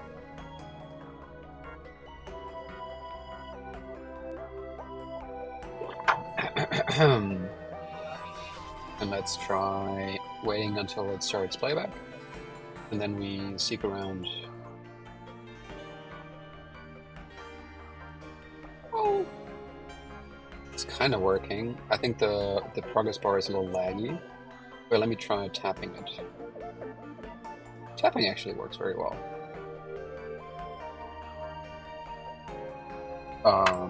I do think that I want to call the duration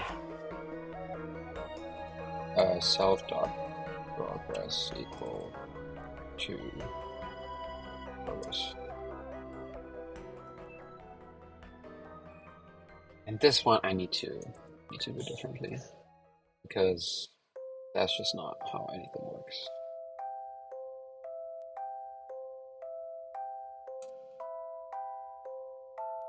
Finish playback is full, and we return progress equal to 1.0.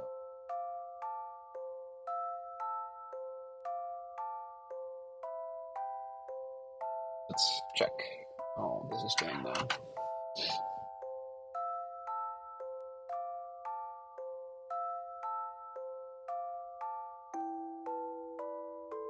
Let's drag it around a little bit. It's still choppy, but it's not too bad.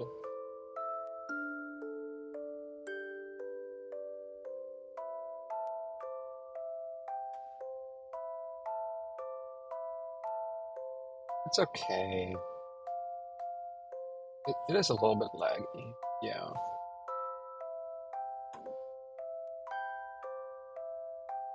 Well, if it's playing and you're moving it, then it's laggy.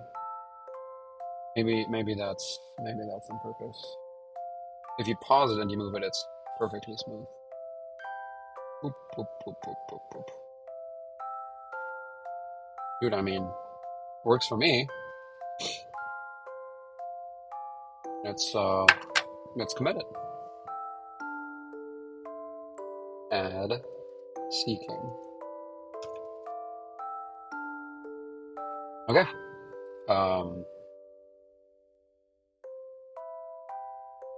We do want to add a parameter, which is if this is a one-time video or not, and in that case we want to change the behavior slightly. So we have time view is false. So this entire thing only happens if not one-time view.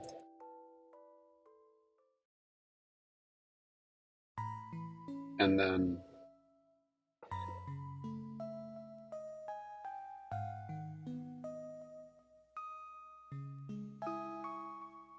if finished playback and not one-time view.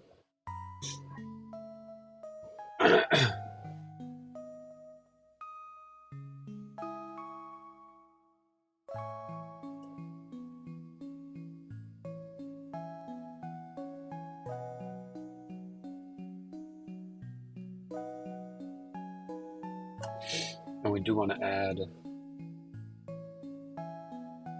on change of progress if underscore in if finished playback and is one-time view.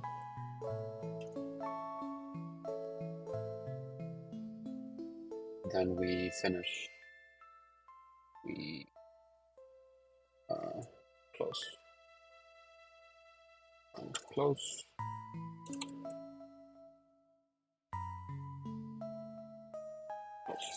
Okay.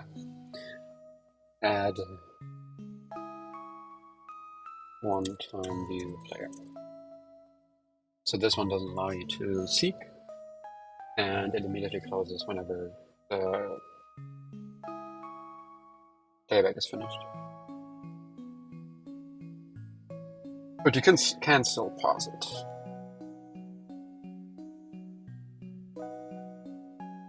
Okay.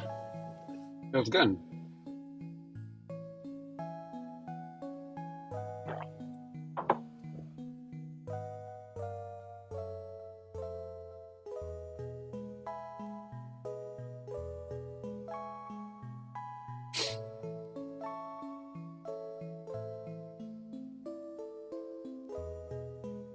I do want to figure out a UI for the chat overview, because this is not it.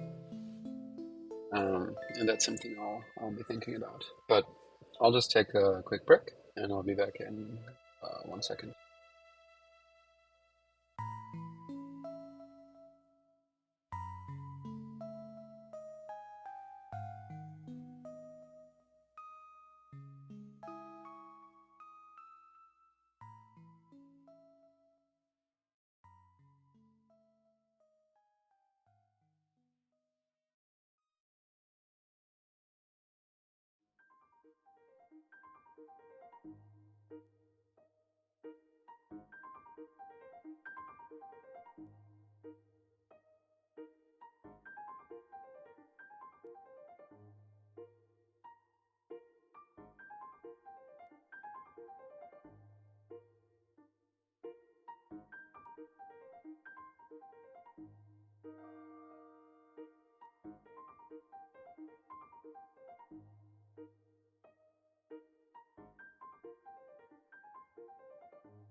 I am back.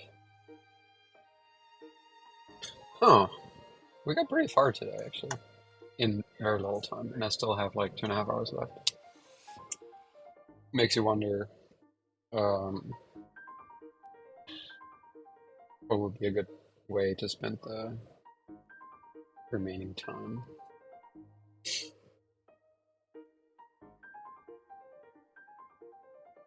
So one thing we could do is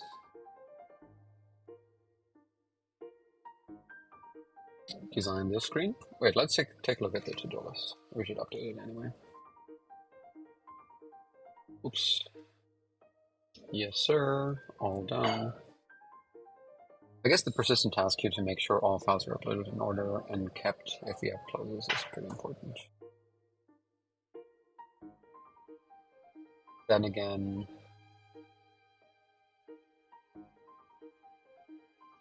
it makes more sense to do this after we have done the reactions.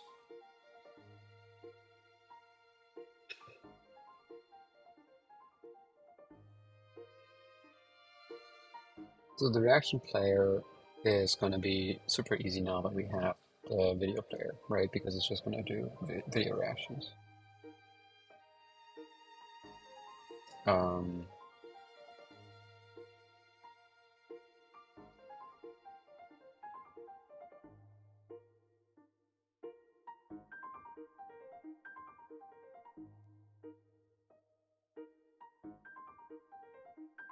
I think we do want to show some UI in case a reaction is being recorded right now.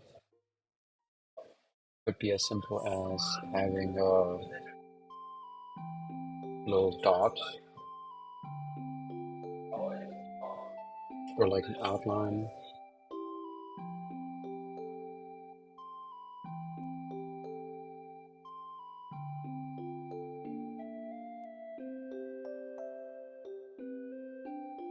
And you put stuff. Okay. What would be a good UI for recording a reaction?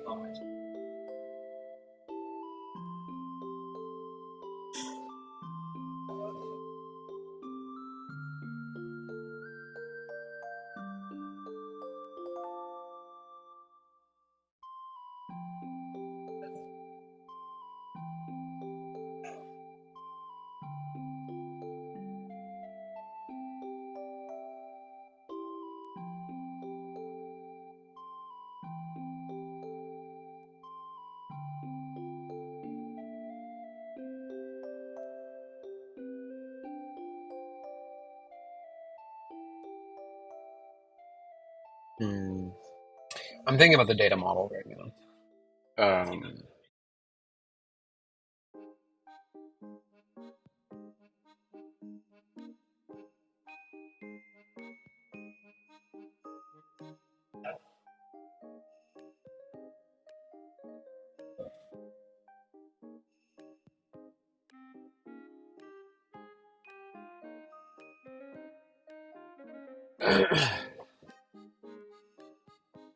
You're only ever recording a reaction for the last message in the chat, right?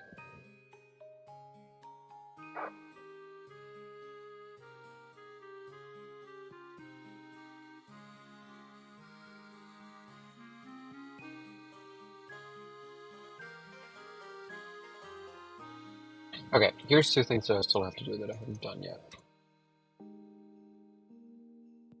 One of them is setting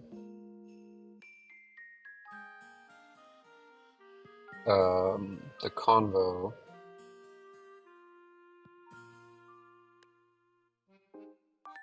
so we do convo.objects.filter UUID equals convo ID dot update. Last message equals message dot send at. I do have to check if, yeah, daytime field.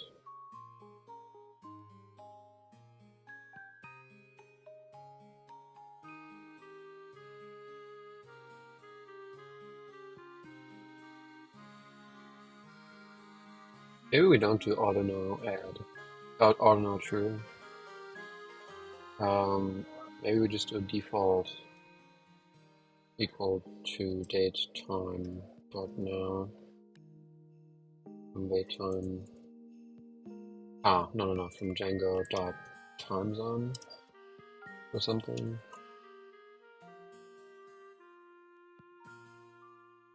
Does that work? Yeah. Time zone dot now, and then it's time zone aware.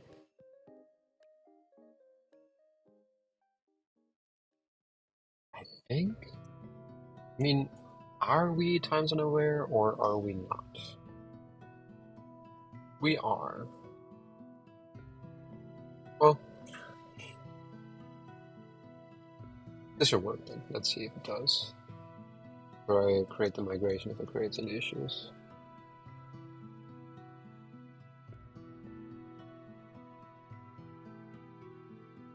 Nope. Seems to be fine. Cool. And then we create another field, which is a file ID field. And that's a preview file ID.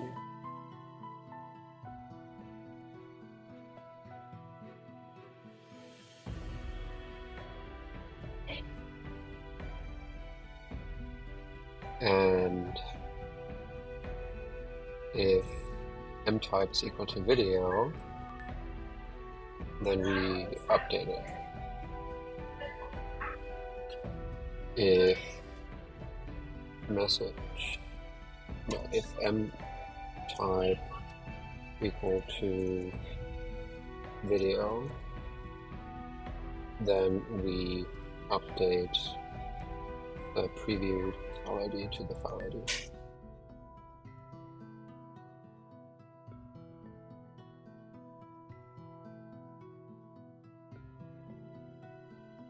Let's see if that works. And then we can use that for the conversation. Bro. Why is it black? Wait, what?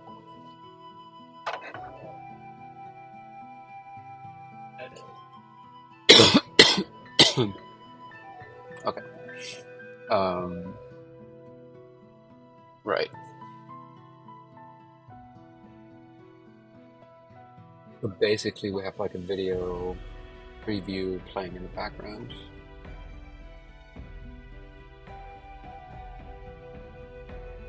For this cell. What does the video player Swift look like? It's pretty simple.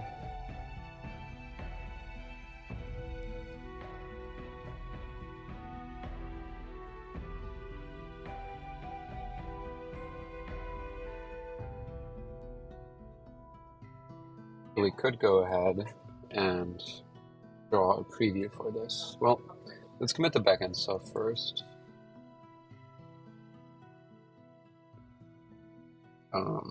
Add preview file ready to humble model. We should also do that in Swift though, so convo.swift has a preview file ID. Preview file ID of type string or null.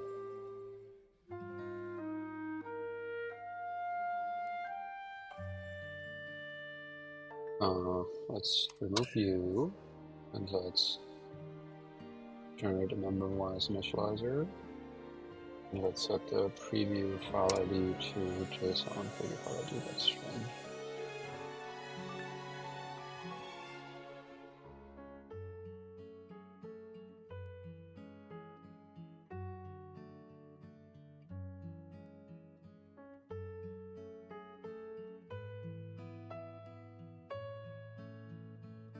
So the message row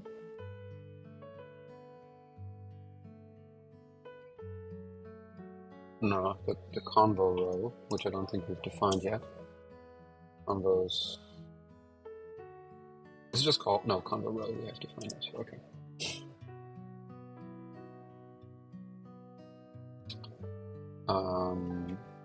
Label.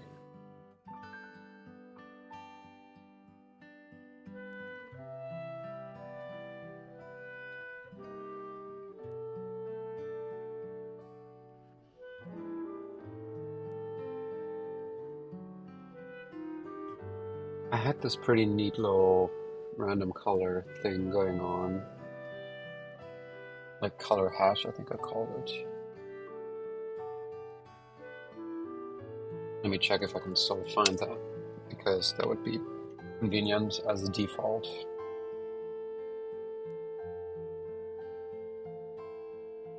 Color? Color brand, the accent color, color hash, maybe? Maybe not. Random color.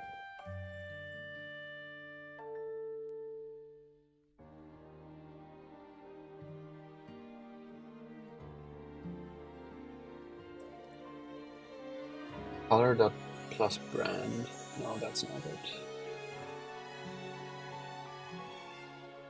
Well, what did the avatar view look like? And then we can find it from here. Oh. I just never used it outside of this file.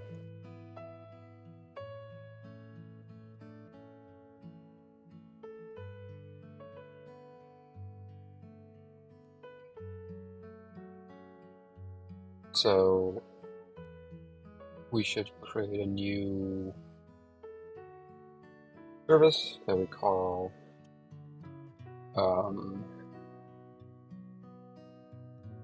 seed random color,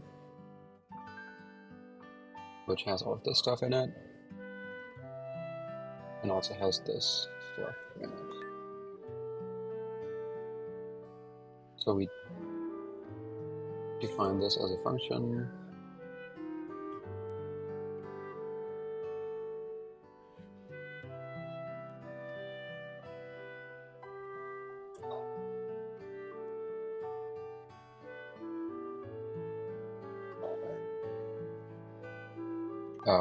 Extension string trunk as color with brightness CG float equals 1.0 and saturation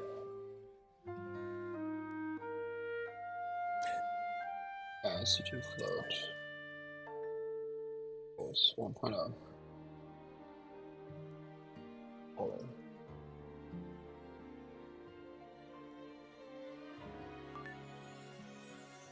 And then let generator equals this. No, it has to be var actually because it changes.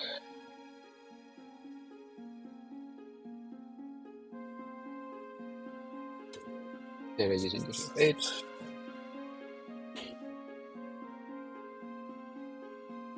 Import SwiftUI. And then let hue equals CG float dot random in, wait,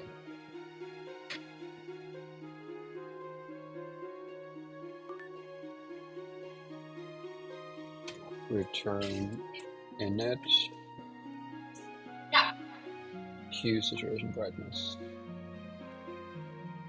hue saturation brightness. But I want to see like what the scale is for those values. Q 0 to 1, 0 to 1, 0 to 1, 0 to 1. Okay.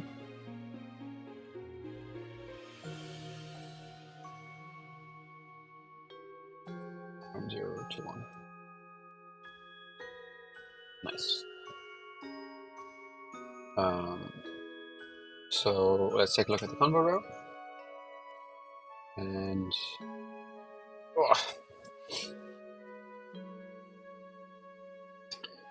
give this one a height of 40, min height, and a max width of infinity, and then a background color of convo.id.ice color. Let's see what this looks like.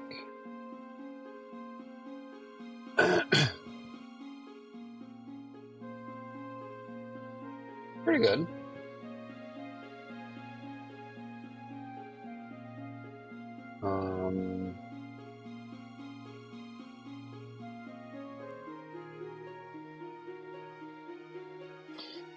Let's do like a date ISO string just to get a couple more values and test them out.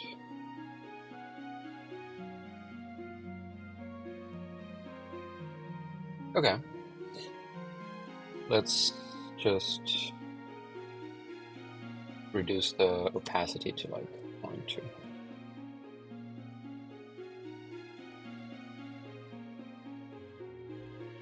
Yeah, that's pretty good. I do think that we want to set the foreground color to white.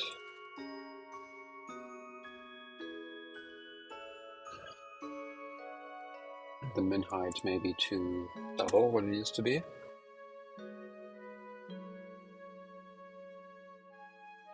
Yeah, that's pretty good. Actually, we can increase it a little bit more even. And then we want to add the video background, which is a view dollar var some view if let file ID is equal to convo.preview file ID text file ID. I want to check how I'm doing it for the message row. Like, how do we turn the... Oh, okay.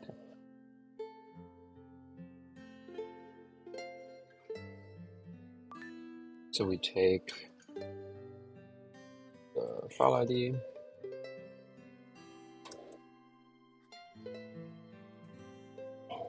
and then with extension, with file extension M3 right.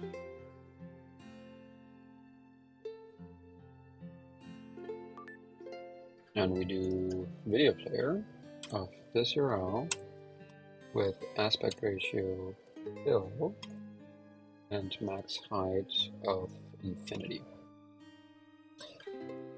Do want to see if this just magically works.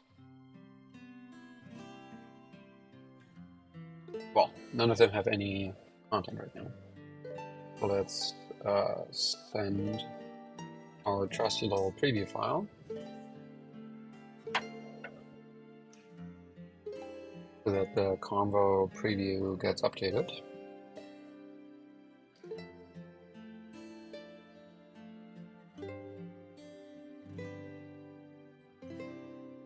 And let's restart the app to see if the preview got added to the... It did. However, we do want to clip the background.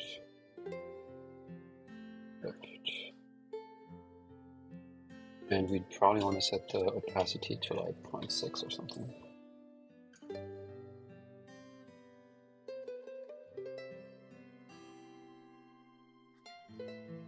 That's pretty cool. We have a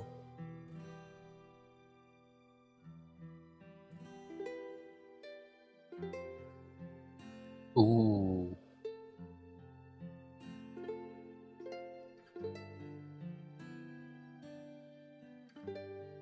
I think I want to group it so that everything in here. Oh, no, no, no. Ah, shit. Uh, uh, uh,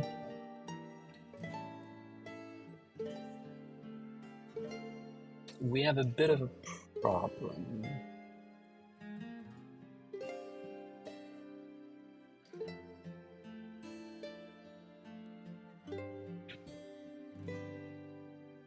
No, we don't have a problem because I'm just going to overlay the color black with a opacity of 0.4 instead. That's a quick and dirty hack to make sure that the video, like you can't reduce the opacity of a view that itself is overlaying another view. Okay. Let's call it add combo previews.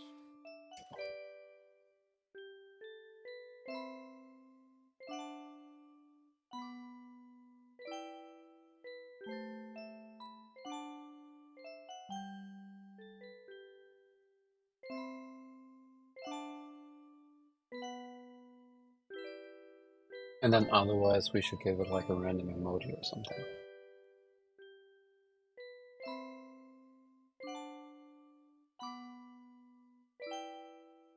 But we could do that later.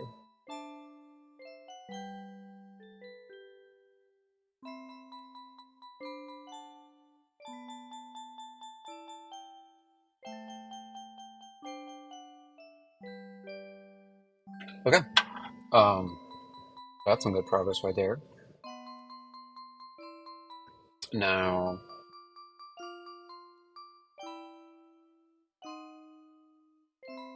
I need to figure out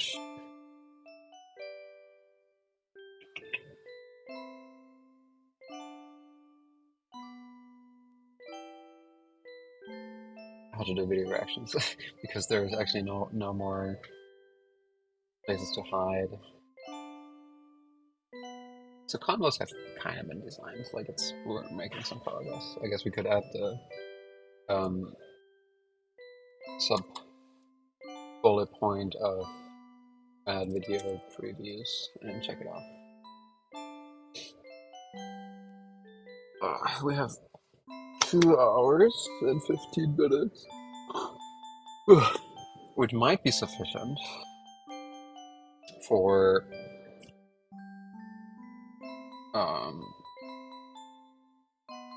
reaction recording. Actually, it might actually be sufficient.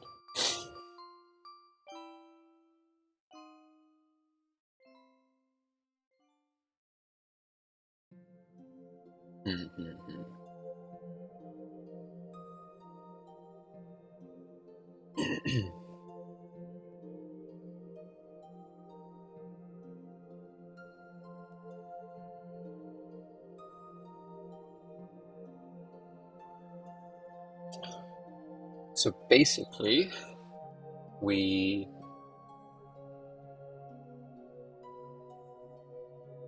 want to do a video recording.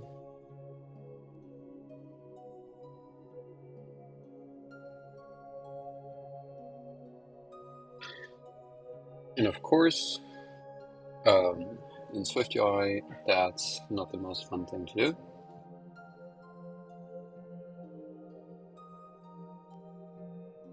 Well, I guess we don't have to play the video while it's being recorded, but that's a plus.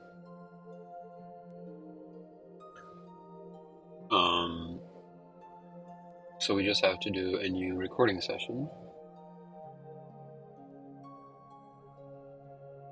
and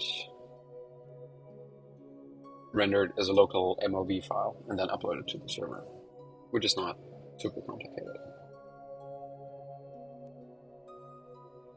I'm not looking forward to all the audio stream configuration stuff. That might actually be something I want to do some research on off stream because it's extremely boring and extremely technical. We have less delay today than usual. Oh, like this thing looks pretty instant to me.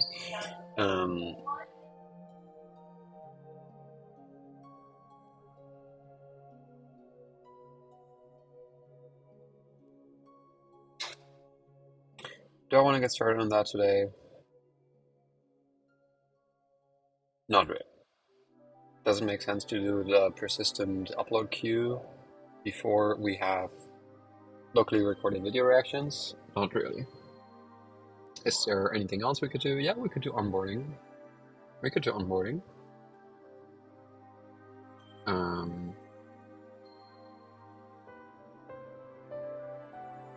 We could do the screen to create a new convo with people. We could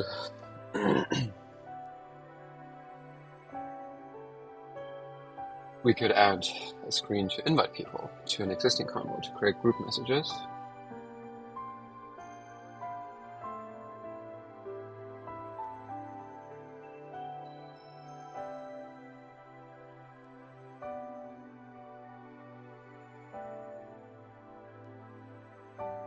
There's a lot of things we could do.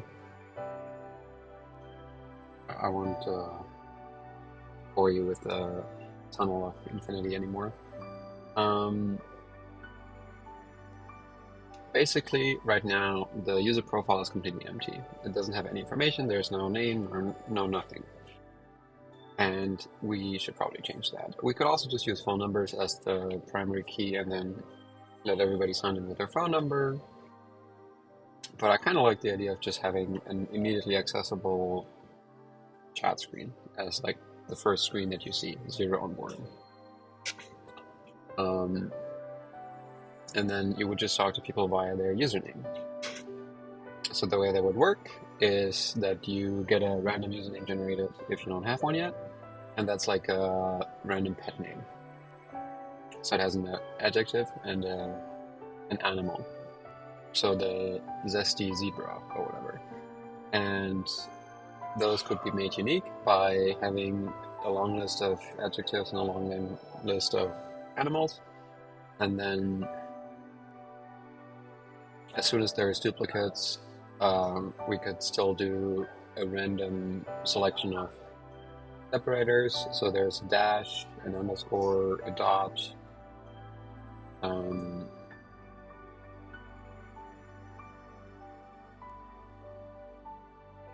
To avoid duplicates. So that would give us 3 different combinations of pet names. Let me just Google Python pet name library. Python pet names.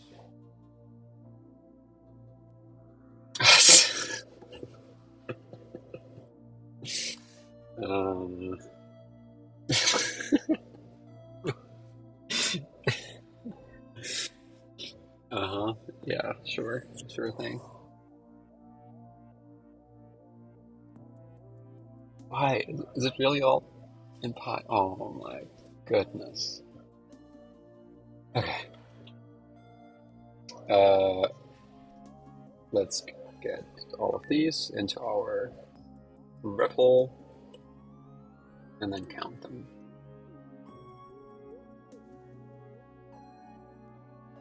What?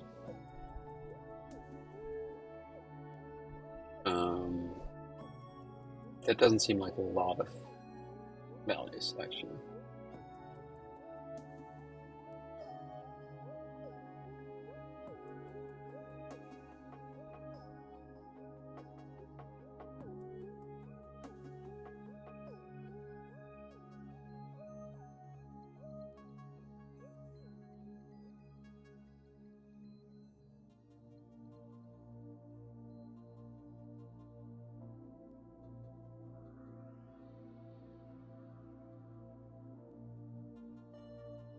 The default packaging contains 2,000 names and 1,300 adjectives.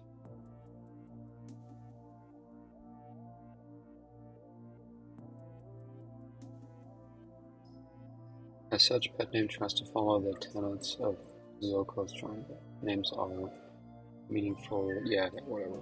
Okay, 2,000 times 1,300 and then times 3. It's not that many, 8 million.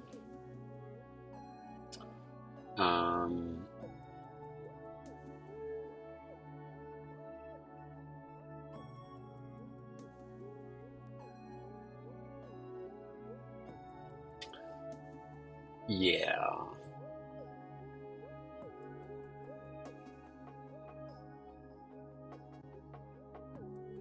Ideally, you want like 8 billion or maybe even more.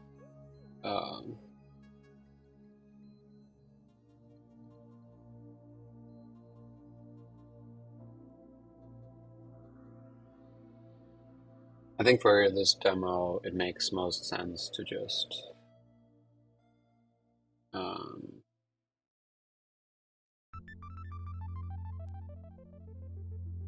add a number at the end if there's duplicates. So you could go up to 1,000, like from 1 to 1,000, and then you have 8 billion names, which is pretty good in my opinion.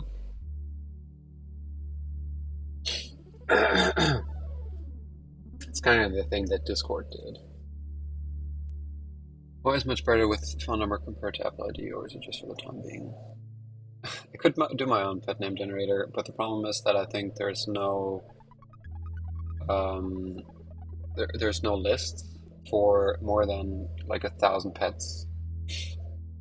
Like 2,000 names is actually a lot, and then 1,300 adjectives is also a lot. So the idea with the phone number sign-in is the fact that you are able to contact people by their phone number. So let's say you have a phone book with a lot of phone numbers in it on your phone, then you can immediately start texting people by their phone number, and you don't need to know their username because you already have their phone number. That's the main upside of using phone numbers. And Apple ID is something that you would do for like a real product where you have accounts that are transferable between different devices and between different Apple IDs and stuff, and you would add possibilities for the user to recover account information and stuff like that.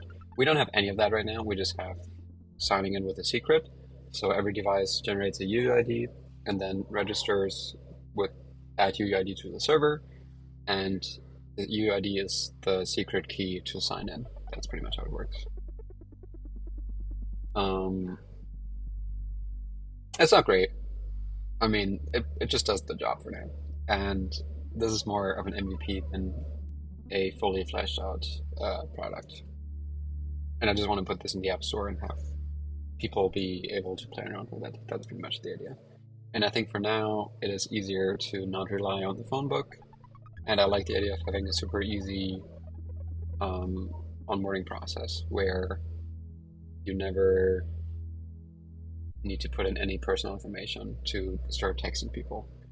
And you can do all of that later, right? Like you just create an account automatically, you start texting people, and if you want to, you can then later add your phone number, give yourself a username, all that kind of stuff.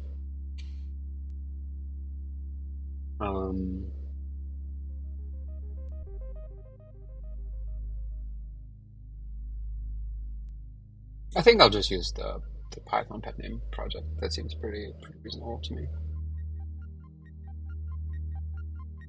And I mean, look, it is extremely simple, and I will not import a library for it. I will just copy the code.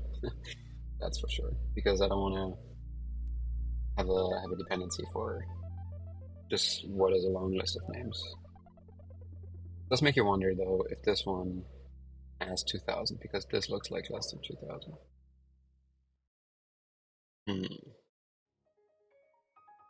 I shall store this as a tmp.py. Oops. And then, yeah, it can't have 2,000 names if the whole thing is 1,000 lines long. So we should actually take a look at the source code of this.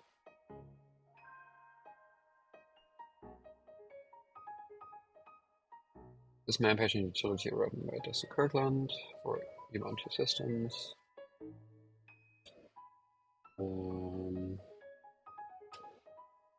Where is the source code for this?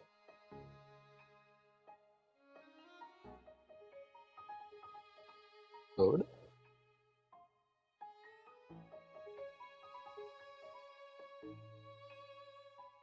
Oh my goodness.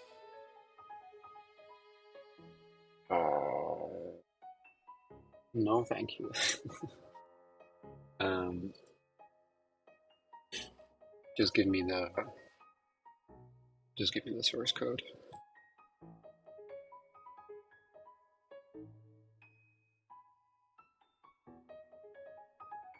We should be able to.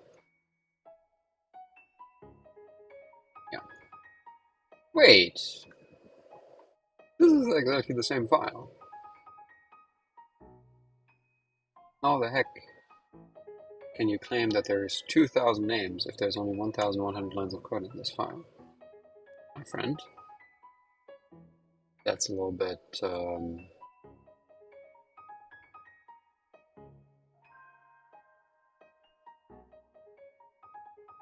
that's just completely wrong. That's fake news. There's not 2,000 lines of code in this.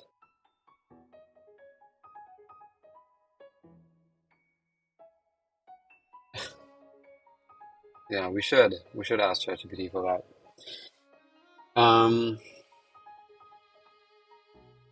So here's my thinking. I really like the Terraform pet name package.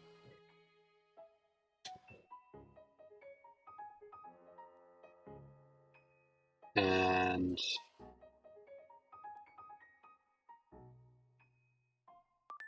I think that one is a lot longer than what I just found for Python.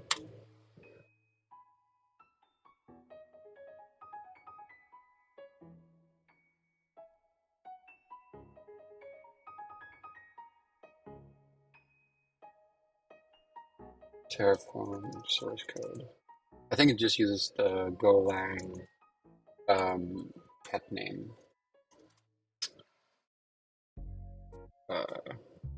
project, if I remember correctly. Oh no, it's the same guy. It's Dustin. A little liar. Petname.go. Is this one longer, or is it the exact same list? I've used this in different projects before.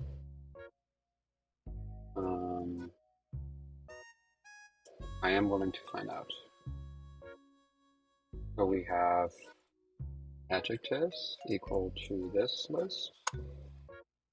Let's disable word wrap. That's going to make this a lot easier. And verbs equal to this list. And names equal to this list. Oop. Oop. Oop.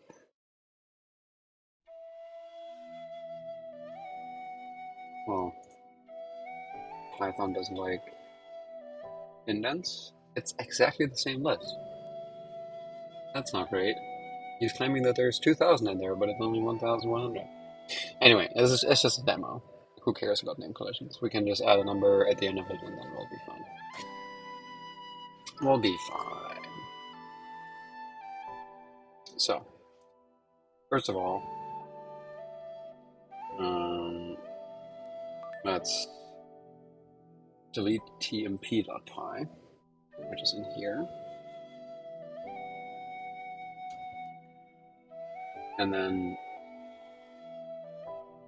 in here, create a new file called pets.py.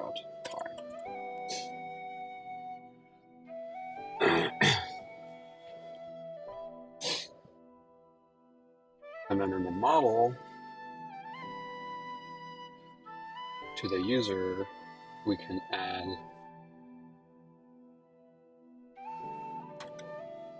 a new ID field, user ID, and the default is pet name.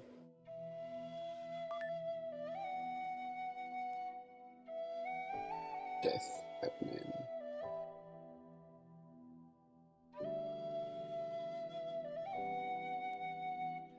Name equals, okay, wait. Let's import adjectives and names. Base name is random from random import random choice.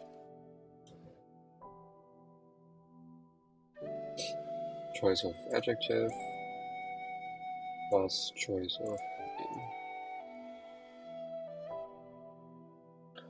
Except we want to turn this into a format string. That's going to make it a bit nicer to look at. Okay. And let's do a dash.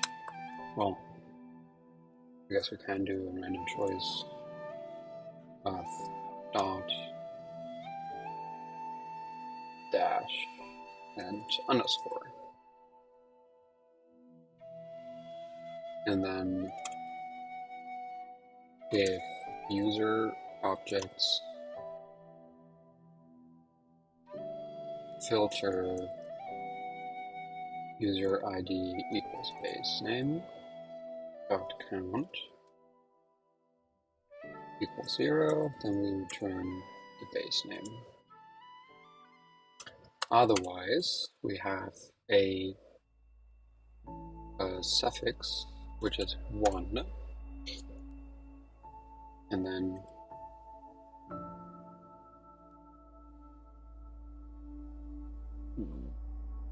while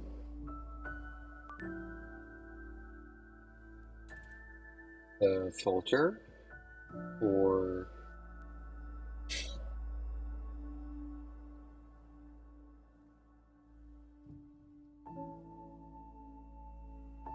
waterproof, shockproof. That's a lot of requirements. Well, I recommend getting AppleCare Plus and then carrying your MacBook wherever you want, and if it breaks, you just get it replaced by Apple. That's what I go for. Suffix plus equals 1. Return base name suffix.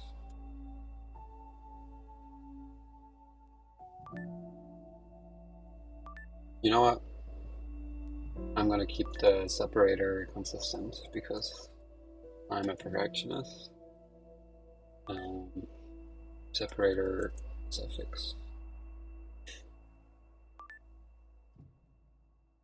Okay. And I think we can run the migration now.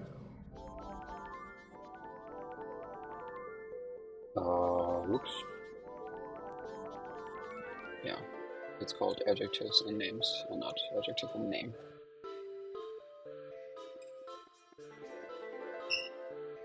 And let's run the migration and see what kind of usernames it comes up with. Let's check.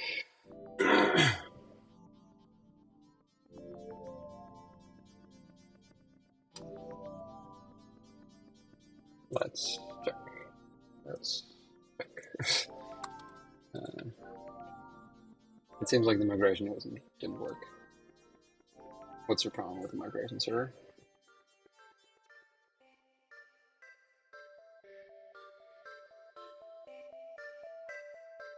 What's your problem with the migration server?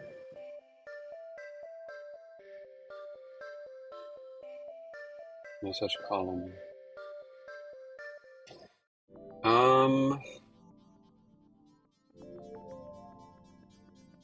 Well,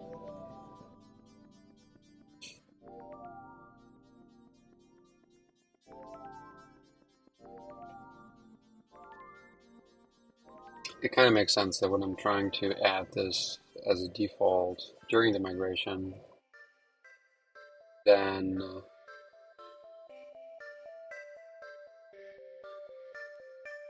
it's simply going to error because it's trying to get a name counting all the objects that have this name, but the column name doesn't exist yet.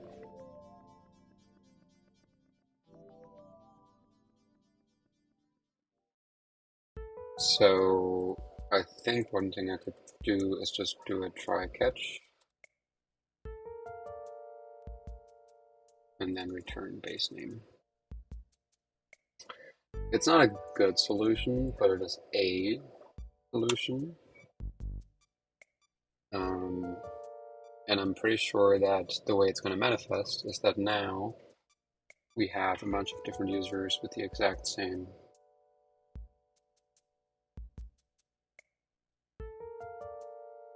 Yeah, exactly. Callable default will not generate unique values before migrating. Continue making this migration as the first step. As the first step in writing manual migration to unique values described here. God damn it.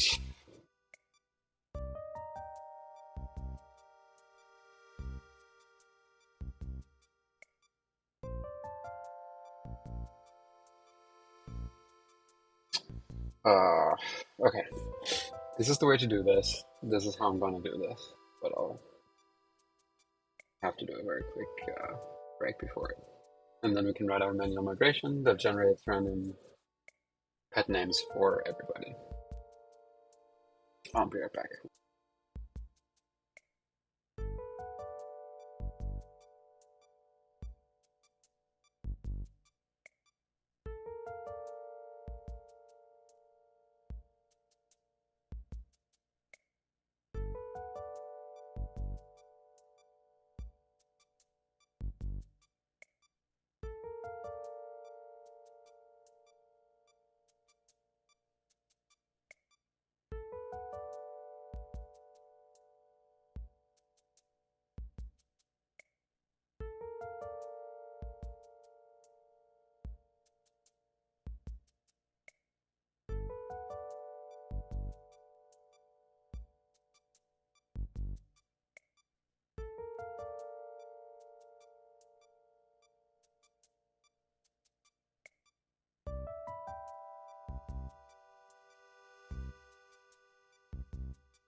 I'm not sure if I'm going to be streaming tomorrow. Um, I I have some things to do tomorrow. It's going to be a Saturday. We'll see. Maybe for a couple of hours. But yeah, have a good Friday. Well, it's leaving like a bit under 2 hours probably.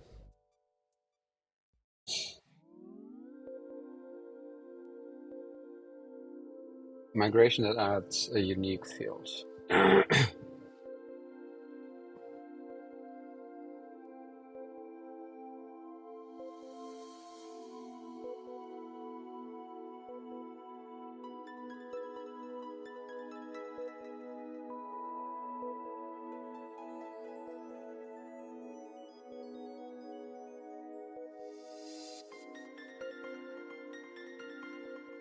Well, have I made these unique? Yes, we have. Okay.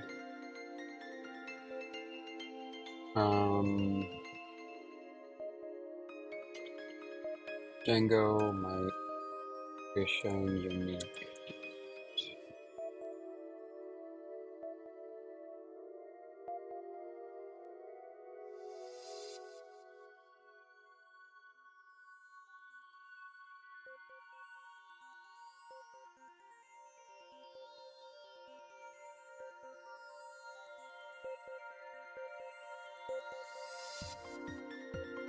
Migrations from Python.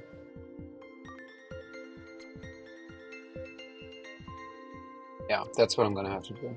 Okay, so we do this by not making this unique. First of all, you can go. And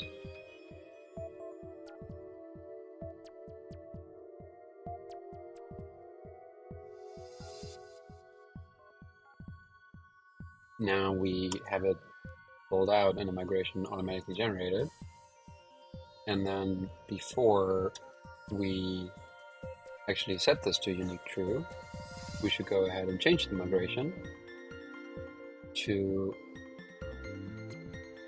run a Python code migration of set user ID, and then we have def plus user ID, apps and schema editor,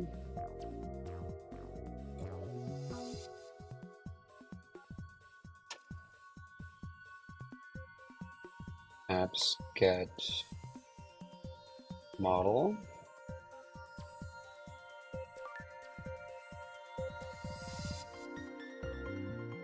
user equals get model screen user, for user in user objects all, um,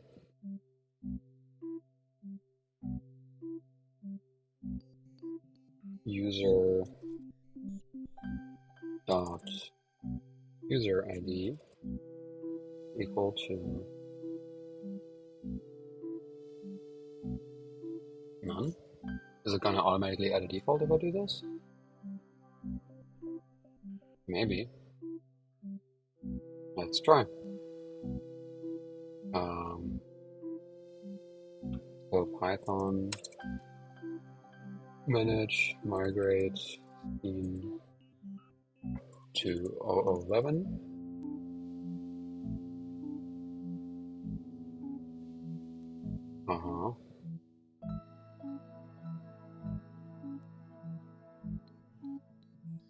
And how do you reverse that? Django run Python reverse. Reverse.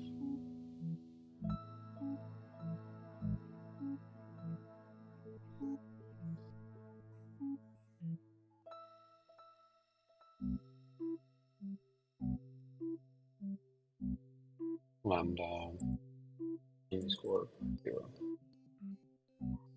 I don't know.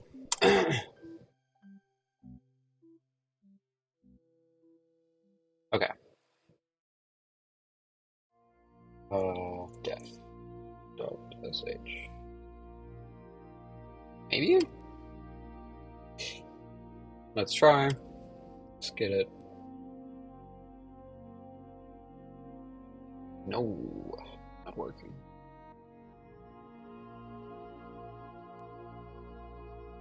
Whoa, what's happening? What's happening?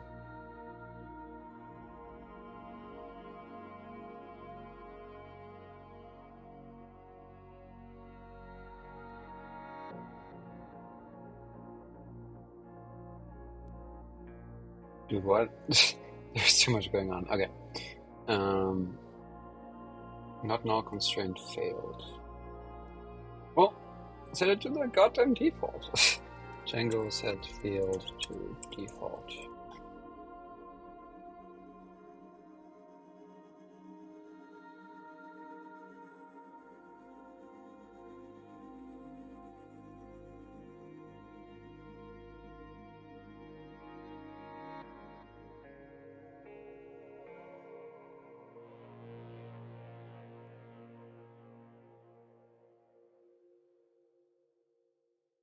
Django at default value.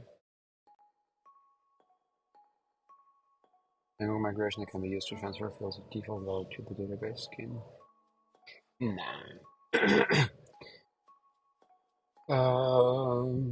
Django set field to default.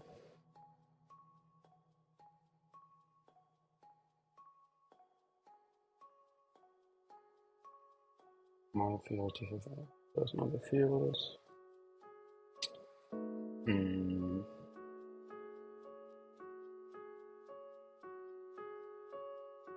Django save default.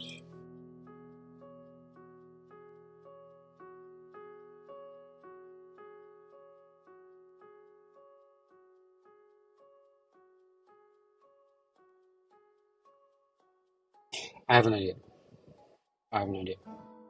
What if we set it to user dot user ID? That should work, right? Because then that user has a username. Let's check if that worked. Admin users, and yeah, I do want to change the method of user to return the user ID. Yeah, perfect. I'm pretty happy with all these random usernames.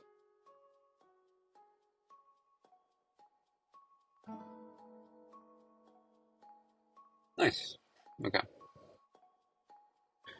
Add user ID field.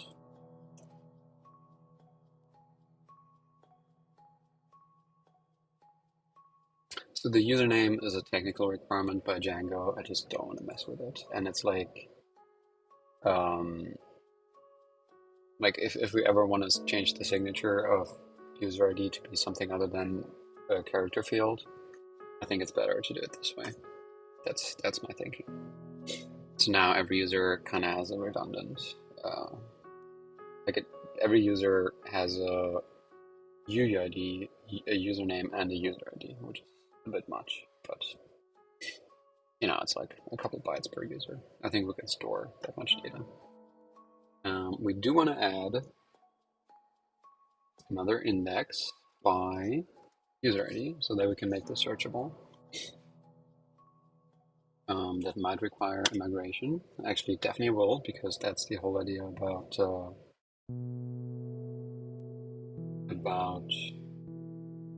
indices, that they're represented in the database.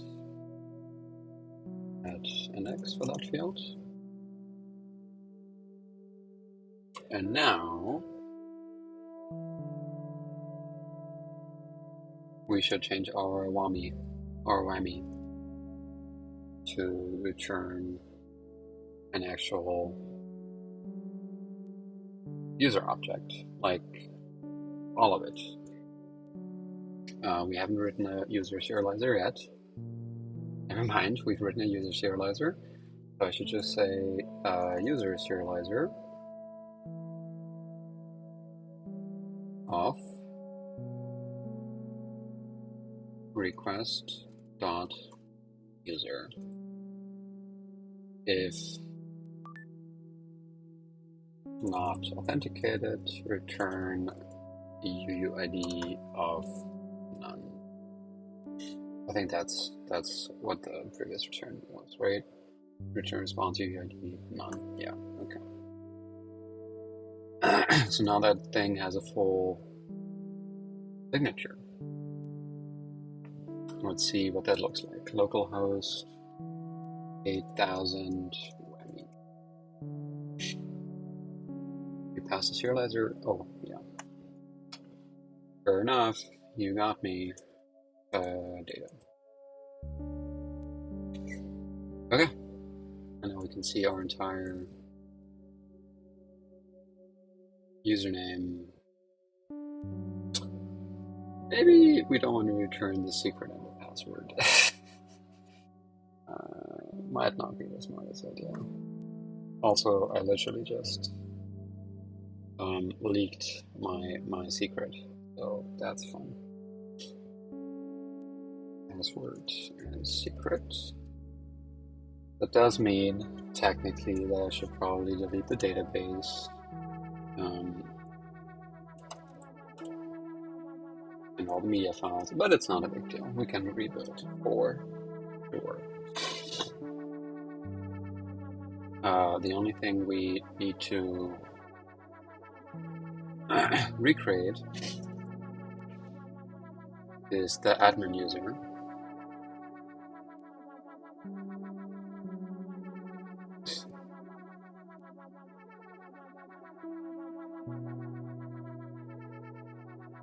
But I just realized that that user has had a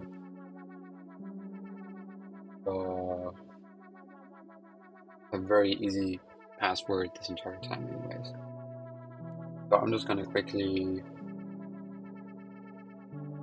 go ahead and store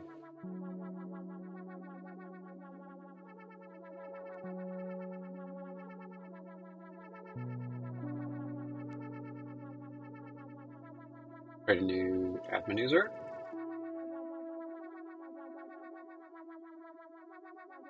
So, I mean, you can take a look at what I'm doing. What I'm going to be doing is shell, and then from models import star, and then a is equal to get min. Oops. We do want to migrate.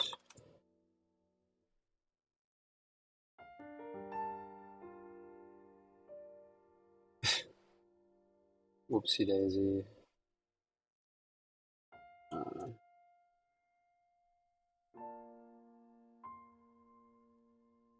Whoopsie daisy.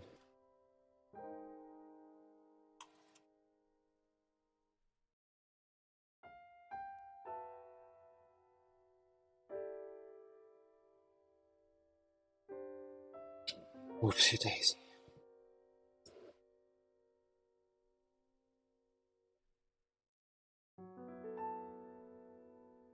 How's that possible? How would it not be a valid user ID?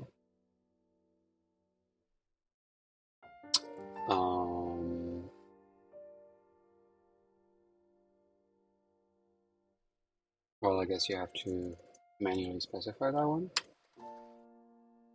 Jesus. Whoopsie daisy. It's still not a valid user ID. Aw, don't do me like that.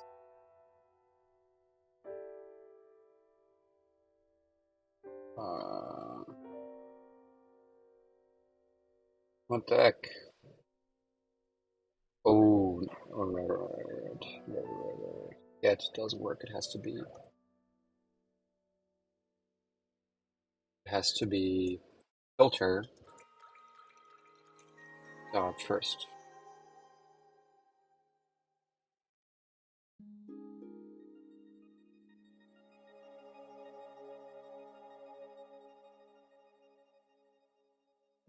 Yeah, and I have a feeling that it's just I'm just going to return none, and it doesn't mind the fact that it's none. Okay. U equals first if you return U.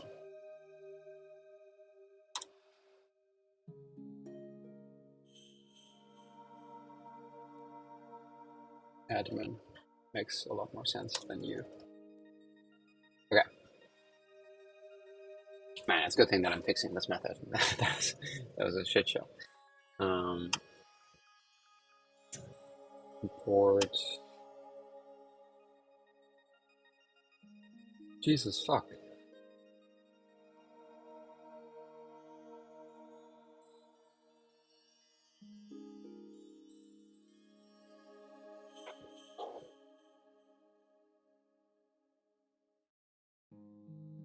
What line is this? Save? Save in what line? 28? Man. Holy cow. Whoopsie daisy. Dude, why is it still not working? How can the UUID not be a valid UUID if I'm using UUID to generate the UUID?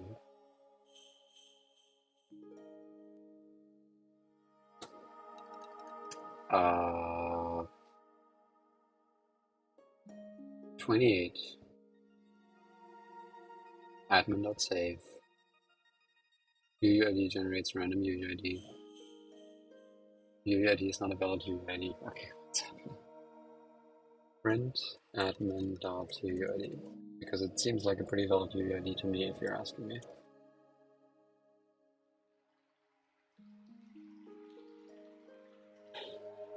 Perfectly valid. Perfectly valid. My goodness. What is happening? Now I can't even close the thing anymore. I'm dying. um,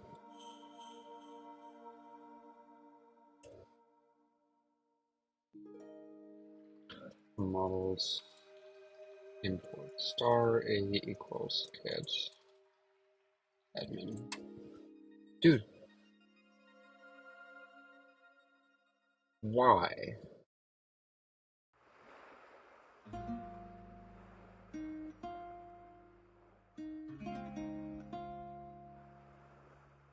Am I having a stroke? How do I generate a user if somebody's registering?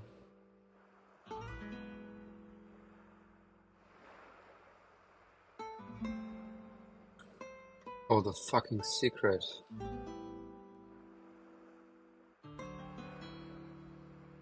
Is it the fucking secret?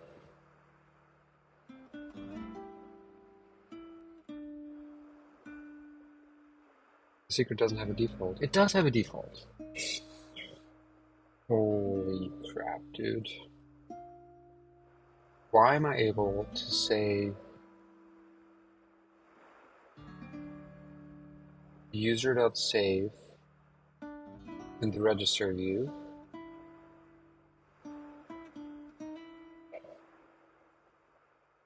with just a secret set?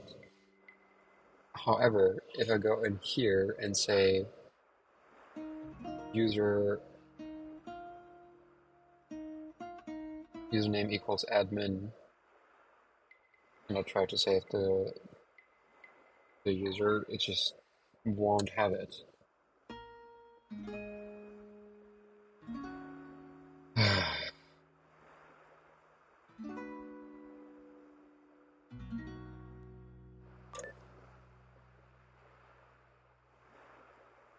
I don't know, man.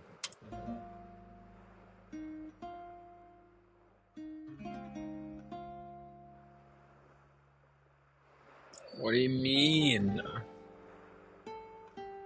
What do you mean?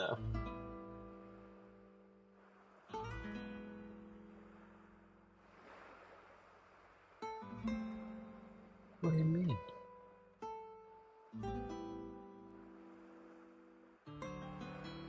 What?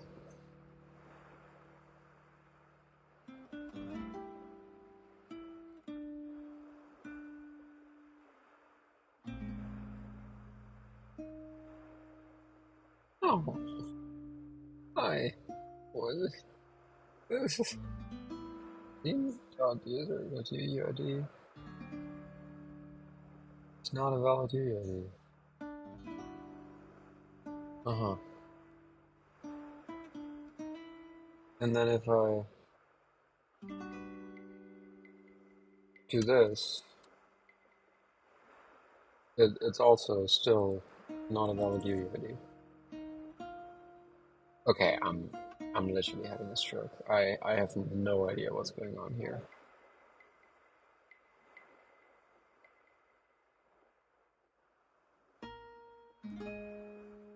Like, this code does exactly the same thing as this code, right?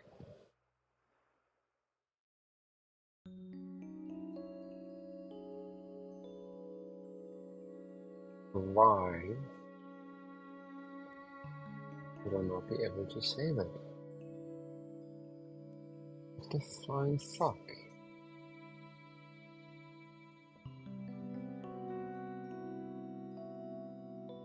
It just doesn't make any sense to me.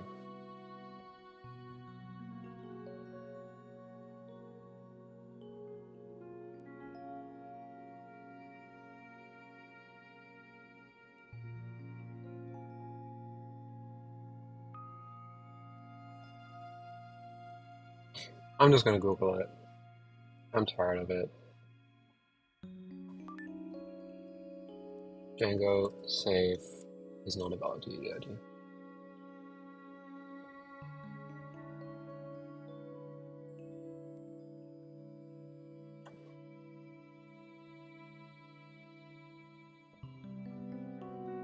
Oh, my AirPods are out of battery.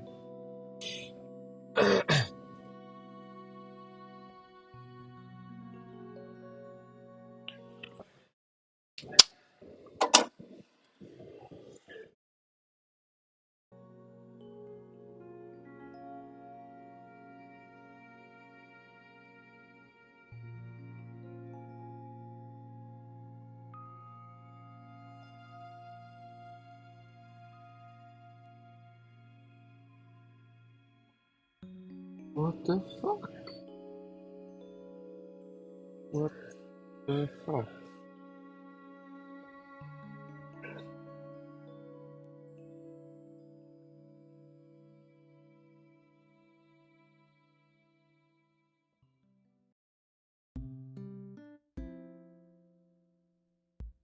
Why can't I say that?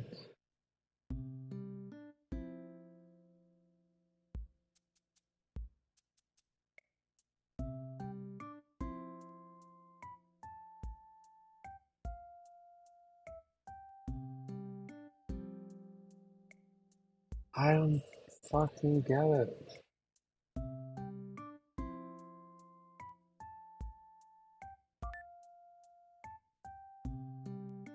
Oh.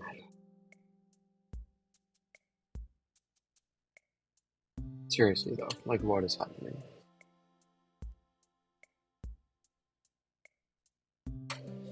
Okay, fuck you. My goodness. Okay. Jesus fuck. Apparently you can never use UUID as a default. It always has to be UUID string. Lesson fucking learned.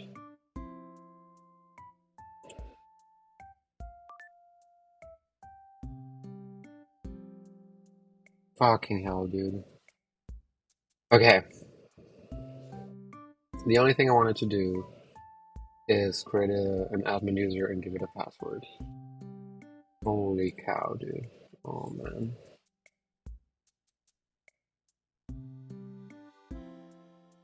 Wow, that took way too long. Okay. I gave it a password, I didn't put it on stream, and now I can sign into the admin interface without any issues.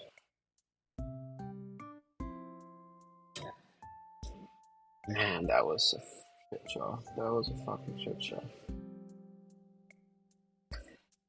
We don't really need Nginx anymore. Let's close that tab, and then we just do def. Jesus Christ. Yeah, you're right. You're not signed in anymore. Let's restart. Um, I will go the extra mile and not even show the password as I'm putting it in. If I can even remember it. I cannot. Oh, I think I need to make it a staff user as well. Is staff equals true? Yeah. Okay, okay. I'll just quickly do this very fast.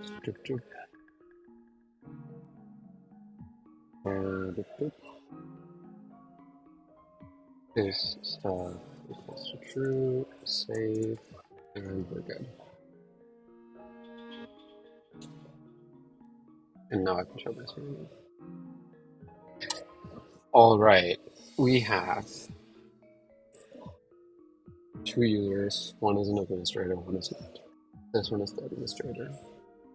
Let's go ahead and take this UUID and create a new conversation with it. Man, that was a lot of effort for nothing.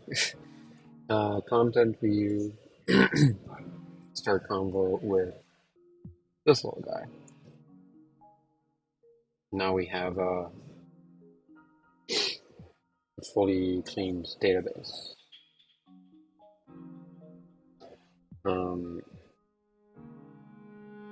All of this so that we can take a look at the who am I endpoint and see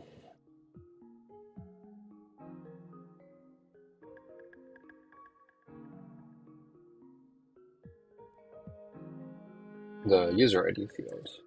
I think that's probably the only one that the client needs. So let's start writing a user model struct user,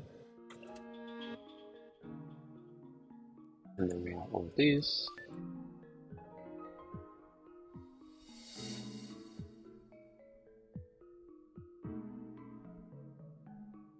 UID last login. UID is of type string. Last login is of type date. Is super user is of type pool. First name and last name is of type string. Bool. Date. String. And then groups and user permissions. I want to remove from the parser, the serializer to be precise. Okay, we have groups and we have user permissions. Nice. And these two fields will now disappear. And the other ones we can simply write the parser for. So we go to the user, we write a new method to create it from JSON.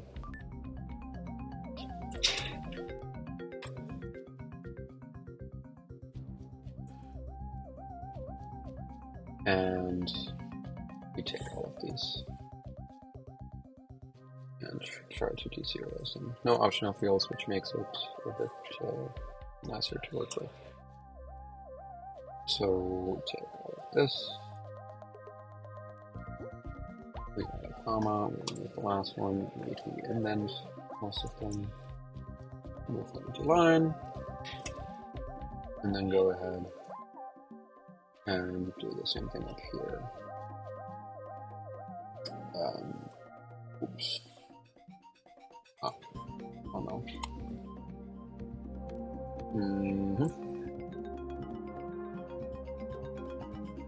Let equals JSON dot string comma, remove the last comma, and then turn everything that looks like a date into a date.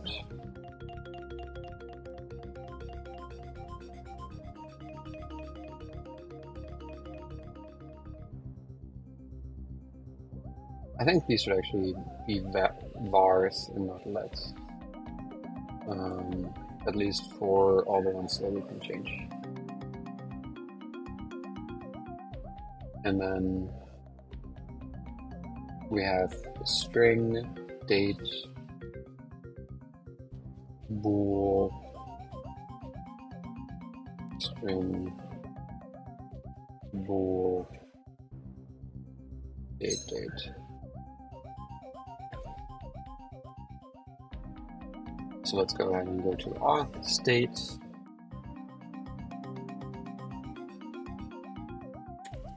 Is of type string, and it's user dot username or nothing. Var user is of type user question mark. There we go.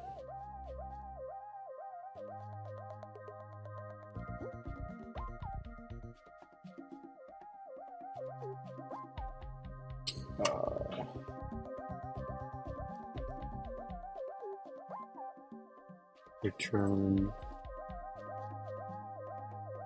user from JSON.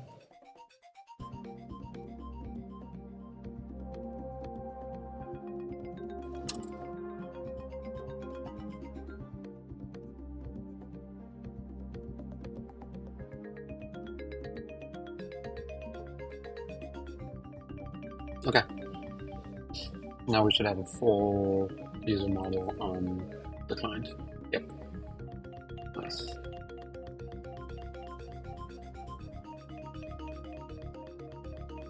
Add client user model.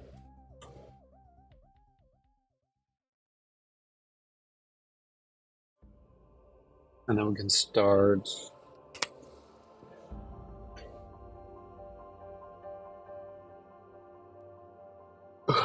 adding a user settings screen.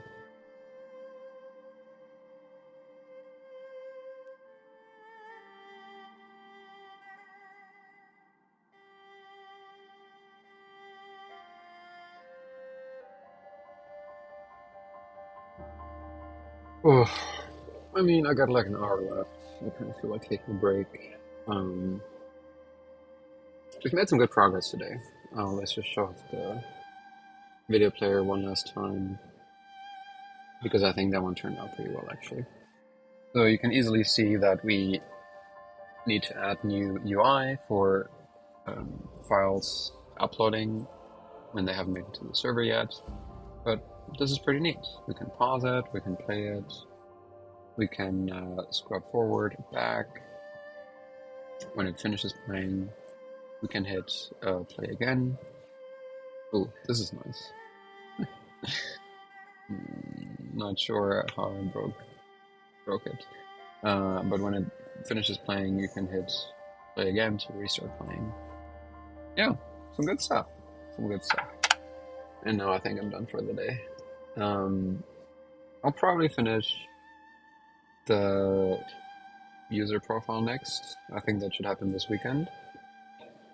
And then we're gonna do reactions and persisting sending video files next week. We're on day 4.